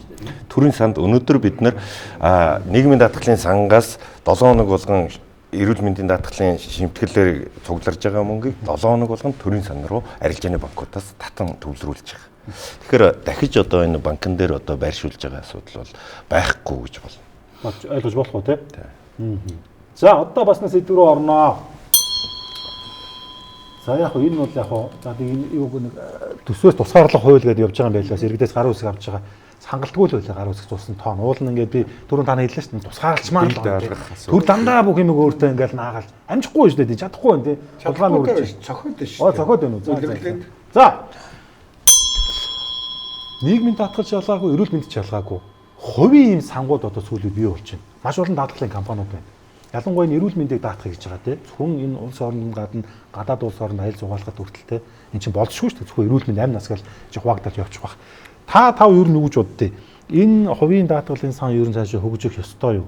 Өөрөөр хэлэх юм бол иргэд чинь нэг улсынхаа нэг жоохон үл итгээд шүү дээ. Утаа болчиход шүү дээ. Тэгэхээр ер нь хувийн зүйл ер нь одоо юу гэдэг та түрүү хэллээ те нэг 4% шимтгэл төлдөг гэсэн те. За хувьд одоо хэд байдгийг би юуг нь харсан. Гэхдээ тодорхой хэмжээнд төлөө цар болгоо явж байгаа. Энэ одоо рисктэй те. Эрсдэлтэй гарсан тохиолдолд тэрийг хэрэглэнээс тооцдог байх л та. Манайд ер нь энэ хөгжих цаг нь болсноо. Тэгээ энэ ер нь яг улстайгаа зэрэгцээ явах ёстой юу? Эсвэл ер нь энэ эрүүл мэндийн даатгалын одоо энэ даатгалыг ер нь ингээд зах зээлийн зарчмаар орох ёстой юу? Та нар юу? Тэгэхээр яг эрүүл мэндийн одоо хувийн даатгал хөгж болохыг л болно л доо. Гэхдээ энийг бол одоо хувийн даатгал өөрөө л зах зээлийнхээ зарчмаар гарч ирнэ шүү дээ. Эрэлтэнд байгаа мó, хэрэгцээнд байгаа мó, тэгээд ажиллах зах зээлийн орон зай нь ямар байгаа. Тийм учраас өнөөдөр орон зай байгаа учраас хувийн даатгалууд гарч ирээд ажиллаж байна. Хувийн даатгалын маань гол зорилго бол ерөөсөө ашиг шүү дээ. Ашигын төлөө л байгууллага. Хаана ашигтай байна? тэнд зах зээлээр л орж ирнэ. Тэрнээс биш одоо ашиггүй газар орж ирж дампуурдаг тийм бизнес гэж байхгүй шүү дээ. Тэгэхээр энэ утгаараа аваад үзэх юм бол хувийн даатгал бол мөнгөтэй л ажиллана гэсэн үг. Тийм мөнгөтэй хүнд тусламжийн үйлчилгээ үзүүлнэ, мөнгөтэй хүнээс ашигтай ажиллана. Энийг ингээд хувийн даатгал руу бид орно гэх юм бол ерөөсөө хүний төлбөрийн чадвараар тусламжийн үйлчилгээ үзүүлчих болчих واخгүй юу? Бүгд нь одоо нялзаа бол. Гэхдээ яг ингээд энэ л та багсаан доктороо иргэд чинь төр застай итгэхгүй байна л та. Өөрөөр хэлэх юм бол ингээд тодорхой хэмжээ хураамж авчаад дараа нь ингээд чи гарч тэр бэнд хөвөнгөө өөрөө олж ирэхээр чинь хүн чинь за ер нь би бараг 500 өгөөд бараг хадгалуулж за. Зүгээр та яриад би санаагаа ажиллаа. Одоо хувийн даатгал байх хэвээр. Гэтэ би бол даатгуулахгүй. Яагаад? Яах юм? Ундрмаа шиг нэг нөхөр давгдар чиг нэг нөхөр аваа алга болчих шүү дээ манай нөхцөл. Тим сул төр, тим сул тогтолцоо болохоор даатгуулахгүй би бол. За. Над шиг бод хүмүүс байх гэж бодож байна. Нөгөө талаар хувийн даатгал бол одоо баяр сайхангүй хэллээ. Одоо хувийн даатгал манай жамар газрынхан хийлэгдэггүй. Оюутлага уул орхахан. Гэтэл нийт масс чинь хийлэх чадваргүй. Гэхдээ нэг хоригдч хэрэггүй явж л байг. Гэхдээ тийм том даатгалын систем нөлөөлөхөөр даатгал болж чадахгүй нөхцөл нь байхгүй бас. Цаашид энэ Монгол улсад хөдөлмөр хийж байгаа хөдөлмөрийн насныхан хохирсоор байх уу? Өвдөхөд очих газар байхгүй. Амьдралын хүнд үеүдээ хий дими шанал дунд өнгөрөх үү? Энэ асуудлын гол гарц шийдэл бол эрүүл мэндийн даатгал төлж байгаа даатгуулагчийн тодорхой хувь нь даатгуулагчийн хувийн дансанд нь төвлөрдөг болох явдал юм. Тэгвэл даатгуулагчид бид хүссэн үедээ, өвдсөн үедээ өөрийнхөө мөнгийг өөртөө зарцуулаад эмнэлэгт хэвтэх боломжтой болох юм. Хувийн даатгал, улсын даатгал нь аль аль нь хөгжиж явахд ерөөсө буруутах юм байхгүй л гэж харж байгаа юм. Одоо жишээлх юм бол одоо болсон нөхцөл байдлыг харж байна тийм үү? Эрүүл мэндийн даатгалын сан нэлээд хүнд байдалд ороод архаг өвчнийг одоо эмчлүүлж чадахгүй болчлаа шүү дээ үндсэндээ бол. Одоо архаг өвчний хэвтэлтийг зогсооцсон байгаа тийм. Буцаага сэргээсэн үгүй юу? Ямар ч байсан төр зогсооцсон байж байгаа. Энэ үед хэрвээ тэр хүн хувийн даатгалтай байж байгаа юм бол тэр архаг өвчнийхөө бас эмчтүүлээд авах тийм ээ. Ялангуяа ингээд улсын даатгал ингээд хүндэрсэн үед бол бас нэг давхар эрсдлийг бас өөрөд явж байгаа ийм нөхцөл байдал харагдаж байна гэж харж байгаа. Тэгээд ер нь тэгээд даатгалын тогтолцоо аюул сайн хөгжсөн улс орнууд ч гэсэн хувийн даатгал хамтдаа явж л байдаг. Японыг хаар, Солонгосыг хаар тийм ээ. Ер нь бүгдөө л давхар хувийн даатгалтай явж байгаа. Жишээлбэл Япон улсад бол жишээлбэл хор тавдрын даатгал гэдэг тусдаа даатгал байдаг. За хор тавдрын даатгал гэдэг нь бол улсын даатгал чинь тийм өндөр үнэтэй, өндөр өртөгтэй эмчилгээг одоо мөрөн дээр авч явж дийлэхгүй байгаа учраас үнэхээр хор тавдраас айж байгаа эрсдэлтэй хүн бол хор тавдрын даатгалаа давхар төлж идэг. Тэр улсууд яах гэж төлөөд байна вэ гэхээр зэрэг магадгүй тэр хүн хор тавдартай болоод ингээд бай эмчилгээгээл амар үнэтэй эмчилгээнд орох шаардлага гарах юм бол тэр даатгалаас ч л одоо төлөх нь шүү дээ. Их хэмч өгж бодож байна. Ер нь байх ёстой гэж харж байгаа. Гэхдээ энд бол яг одоо энгийн иргэд одоо цалингаас цалингийн хооронд байгаа хүмүүс бол энэ даатгалд хамрагдах ямар ч боломж байхгүй. Тэгэхээр энд нөгөө эдийн засгийн боломжинд хүрсэн тийм хүмүүс өөрсдийгөө даатгуулах. Тэгэхээр энэ нөгөө харьцангуй ойлголт болчиход байгаа. Нийтийг хамарсан зүйл биш. Хэсэг бэлэг хүн зориулсан л юм багтал гэж харж байгаа. Иргэн үед сонголт нь байж болно үстэй тийм аж даатгалаар үүсүүлж болно. Улсын эмнэлэгч гэсэн хувийн даатгалын юутай холбоотойгоор төлбөр мөнгөнд авч болно үстэй яг болохгүй гэж. Гэхдээ одоо яг мөнгө нь би ингээд хувийн даатгал даатгуулъя. Сар болгон $500 төлөө. За юу. Өөрийнхөө эрүүл мэндийг бодоод. За би 3 жил даатгуулчаа очиод нэгдүгээр эмнэлгээс би тэр тусламжаа авч чадахгүй би чадахгүй. Намайг гараа хөвнж яваад тэр хоёр тариагаа өөрөө авил тэр тэгэхээр даатгуулах юм уу хүн? Үгүй шүү дээ. Тэгтэл одоо тогтолцооны. Одоо манай жим алга болдог шүү дээ. Даалгын банк бас тийм алга болно заа юу. Тэгэхээр энэ хувийн даатгал байх ёстой юу ёстой. Тэр явж л байг. Энэ бол даатгалын системд бидний бүх асуудал шийдэхэд одоохондоо манай нөхцөлд бол тийм гол үүрэг гүйцэтгэхгүй л гэж хэлээд байгаа болохоос байхгүй гэж биш. Комон жоо өөдрөг байл та. За юу гэж өөдрөг байх юм? Уруулмаар биш үү? Улсын даатгал гэдэг бол албан журмаар хуулиар явж байгаа даатгал. Хууль нь бүхнээ хамруулж олон хүний эрсдлийг хуваалцаж байгаа том сан бүрдүүлж байгаа даатгал байхгүй юу? Хувийн даатгал бол сайн дураараа хэсэг бүлэг орлого өндөртэй улсуудад ингээд явж. Ийм учраас энэ хоёр бие бинийгээ нөхөөд явж явах хэрэгтэй. Түрүү хэллээ шүү дээ. Одоо хүнд өвчтэй хүн эрсдэлтэй бол одоо одоогийн даатгал дээр өшөө нэмээд хувийн даатгал авч болно шүү дээ. Бидний даатгалын асуудыг шийдэж чадахгүй юм бол. Улсын одоо хуулиар бүрдүүлсэн сангаар хувийн бизнес хийж болохгүй байхгүй юу? Зарчим нь. Товчгоо. За тэгээд товчгойлч. Сайн дурын даатгал бол одоо байгаа. Өнөөдөр даатгал бол албан журмын болон сайн дурын гэсэн хоёр хэлбэрээр өнөөдөр хуулийн дээр хүчин төгөлдөр явж байгаа. Тэгэхээр энэ хувийн даатгалыг албан журмын даатгалтай хэрхэн хослуулж одоо үр дүнтэй одоо байх боломжийг л одоо бий болгох үгүй юу гэдэг асуудал байна. Тэгэхээр хувийн даатгалын орох одоо албан журмтай хамтраад одоо хийх орон зайнууд гэх юм бол мэдээж шинэ технологиг Монгол улсад нутагшуулгатай холбоотойгоор хувийн даатгал энэ хэсгийг авч болно. За албан журмын даатгал дээр бол яг энэ шинэ технологи одоо Монголд нутагшаагүй, үр дүн гараагүй зүйл дээр эрүүл мэндийн тусламж үйлчлэгийг иргэдийн өмнөөс авж байгаа байгууллагын хувьд бол тэр үр дүн тодорхойгүй зүйл дээр шинэ технологи руу орж чадахгүй. За нөгөө талдаа 5 тухын нэмэгдэл гэж ярьдаг. Имлэгүүд дээр очиод VIP өрөөнд нь ордог ч юм уу ингэж байгаа тохиолдолд хэрвээ энэ оншийн амралтай бүлгийн тарифаас гадна 5 тухын нэмэгдэл авах гэж байгаа бол тэр хувийн даатгалын орон зай бас үйлчиж болно. За оншийн хамралтай одоо манайда даатгалын гэрээтэйгээс гаднах бүхий л одоо тусламж үйлчилгээн дээр хувийн даатгалын орон зай өнөөдөр ч бас нээлттэй байгаа. Тэгээ мөн иргэдийн одоо энэ хамтын төлбөрийн асуудал байна. Тодорхой одоо илэг шилжүүлэн суулгын хагалгаа гэхэд одоо 124 сая төгрөгийг эрүүл мэндийн даатгалаас 100% даадаг. Энийг иргэн өөрөө 100% хэрвээ хувийн даатгал руу орвол тодорхой төлсөн дүнгийнхээ хэмжээгээр тусламж үйлчилгээг бас нэг талаас авах боломжтой. Энэ түрүүн баяр сайхан зөвлөхийн хэлдгээр энэ нийтээрээ эрсдлээ хуваалцаж байгаа гэдгээрээ өнөөдөр жилдээ нэг иргэн одоо 201.8 сая төгрөгийн тусламж үйлчилгээг даатгалаар даалгацсан явж байна. Хувьсаа гаргасан бол тэр мөнгийг дааж чадах байсан уу үгүй юу? Энэ бас бидний бодох асуудал байх гэж байна. За хэлцүүлийн цаг ер нь дуусч байгаа. Энэ сүүлийн асуулт учраас товчхон хариулаарай. Би зүгээр санаал хэлж байгаа шүү. Ийм байна. Найзуудаа. За түрүүн та нар хаарсан дээр баг жилийн 365 хоног эмнэлэгт үзүүлдэг ч гэх тээ 12 сая төгрөгийн өртгийн эмчилгээ үйлчлэг авцсан байна гэж шүү дээ. Тэр ч байтугай гудамжинд байгаа одоо бидний хэлээр бөбөөч тийм үү. Аригчдыг хүртэл одоо 103 авчираад ингээ эрүүлжүүлэхэд хүртэл ингээд нөгөө даатгалын мөнгө чи явж л байгаа. Үнэн биз дээ. За тэгээд ийм байна.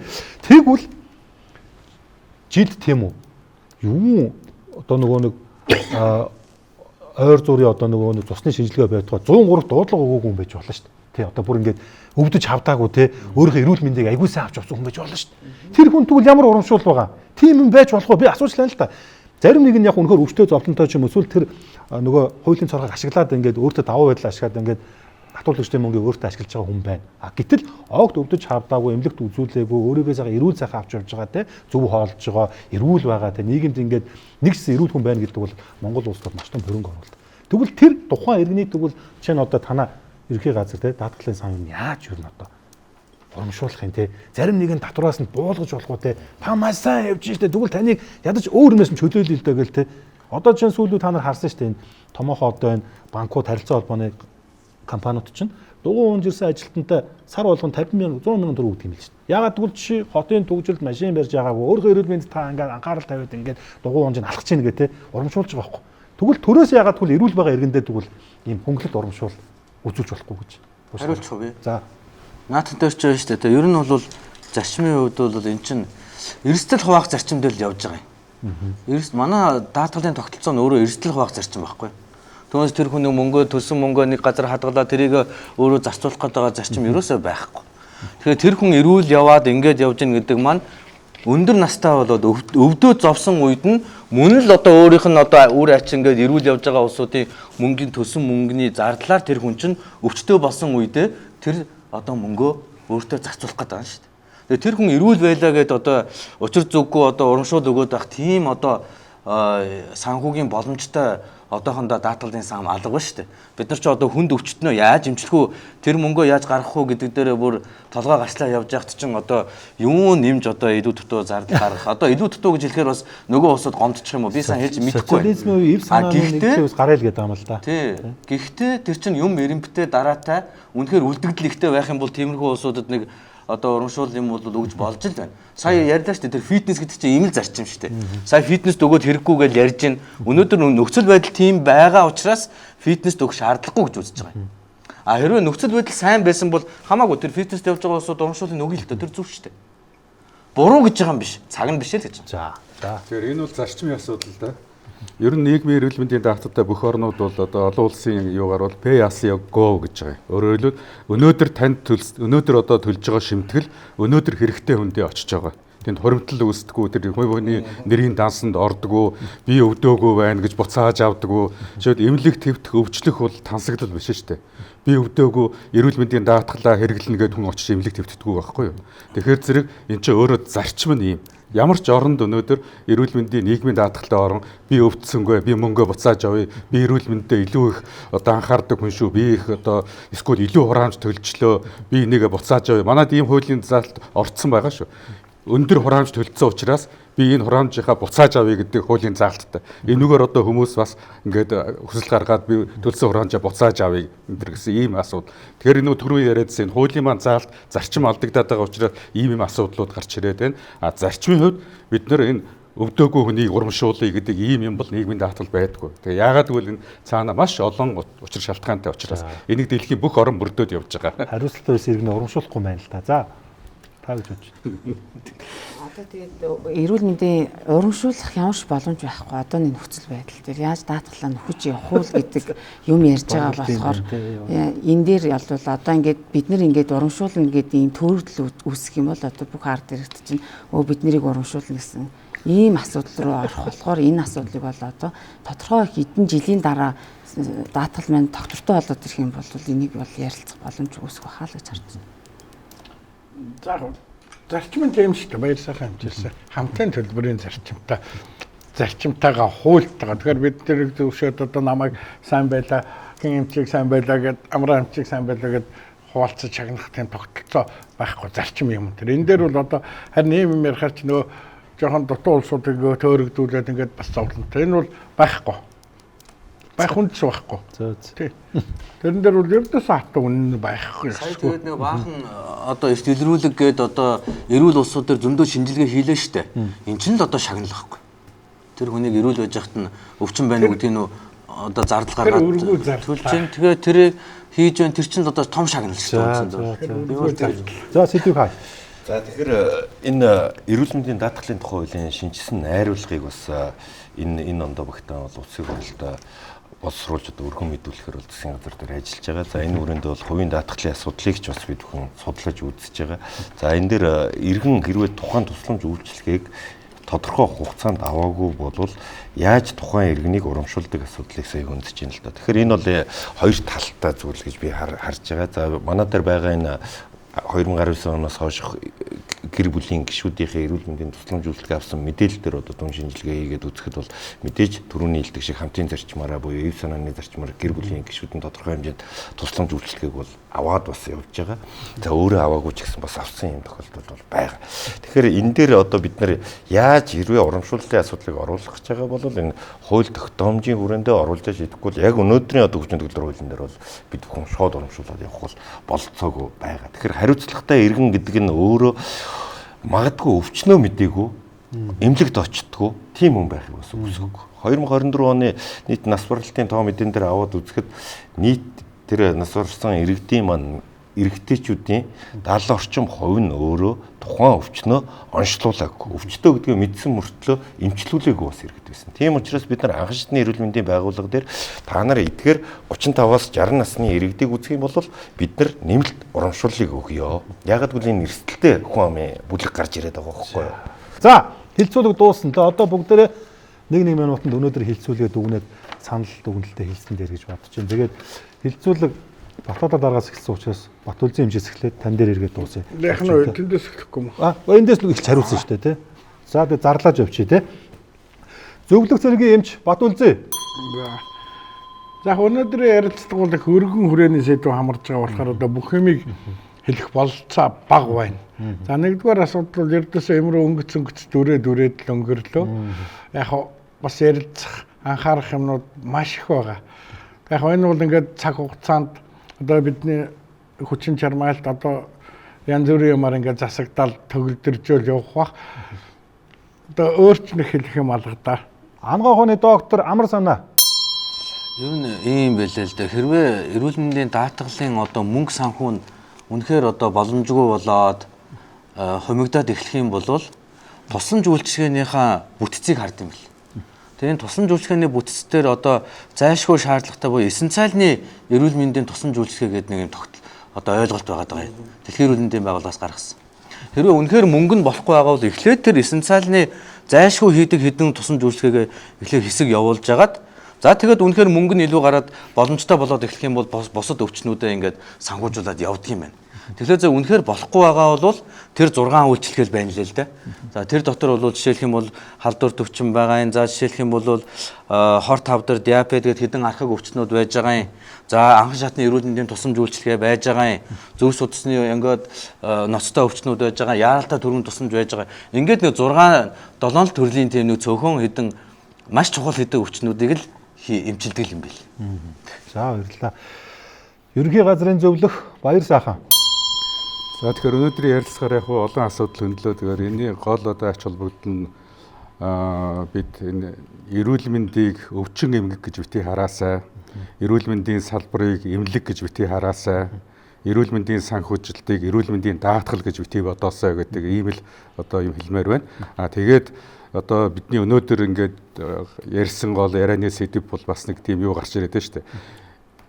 Юу хүн бол даатгалтай учраас эмнэлгээ өөрөө чөлөөтэй сонгоно, тийм ээ, хаанч очиж болно. Даатгал бол ерөөсөө эмнэлгийг санхүүжүүлэх ёстой, хувийн хэмжлийн тийм. Даатгалын сан бол ерөөсөө л энэ тусламж үйлчилгээг худалдаж авах ёстой гэсэн ийм буруу ойлголтууд яваад байна л да. Тийм учраас бид энийг бас ойлголтоо эргэж харах, хуулиндаа бас зохиох өөрчлөлт оруулах ийм боломж харагдлаа гэж бодогдож байна. За баярлалаа. Их хэмж дайрмаа.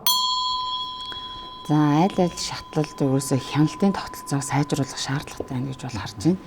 За тэгээд доороос өгсөн одоо ингээд эмнэлгүүдээс биднээс одоо ингээд улирал бүрч юм уу жилд нэг удаа ингээд шалгуур үзүүлэлтээ сайжруулах бичиг өгөөд идэг тэрийг хүмүүс уншдаг уу? Дээд төвшний байгууллага хүмүүс уншиж гин үү?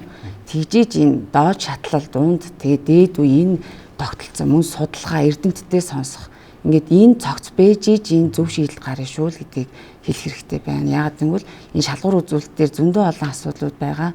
Одоо хаашд онцлогдоод яатсан юмнуудаас 4-5 шинжилгээг одоо ингээд ярилцаад хасах ийм шалгуурт оруулмаар байна гэд явуулаад байдаг боловч энэний хариу нь ирдэггүй. Тэгээд хяналт гэж дуусгая та. За баярлалаа.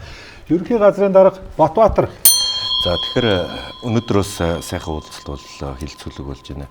Бид бүхэн эрүүл мэндийн даатгалын талаар бас нэгдсэн нэг ойлголтод хүрээд эрүүл мэндийн даатгал гэдэг бол өөрөө эрсдэл хуваалцах зарчим дээр суурилж тусламж үйлчилгээг үзүүлдэг юм а гэдэг нэгдсэн нэг ойлголтод бас хүрж байгаад бас их баяртай байна. Тэгэхээр эрүүл мэндийн даатгалын мэдээллийг бид бүхэн ил тод нээлттэй болгосон шүү. Хяналтын тогтолцоогоо бид бүхэн бас сайжруулад явж байгаа. Тэгэхээр иргэний хяналтанд оруулна гэдэг нь өөрөө иргэн төлж байгаа даатгалынхаа мөнгөө хянжээ гэдэг өөрөө бас нэг ийм сайхан зүйл бий болж байгаа. Тэгэхээр иргэд маань гол нь хяналтаа тавьж тэн дээр ийм Монголигаар сар болгон 5-нд ирж байгаа мэдээлэлтэй танилцаж хяналтаа тавиарай. Бид бүхэнтэй бас хамтарч ажиллаарай гэж хүсье. Тэгээд орлогын мэдээж их үүсвэрүүдийг доктортой их үүсвэрүүдийг одоо нэмэх асуудал дээр бас төр засгийн зүгээс бас бодолцож үзэх ёстой гэдэг зүйлийг хэлээд өгсгийе.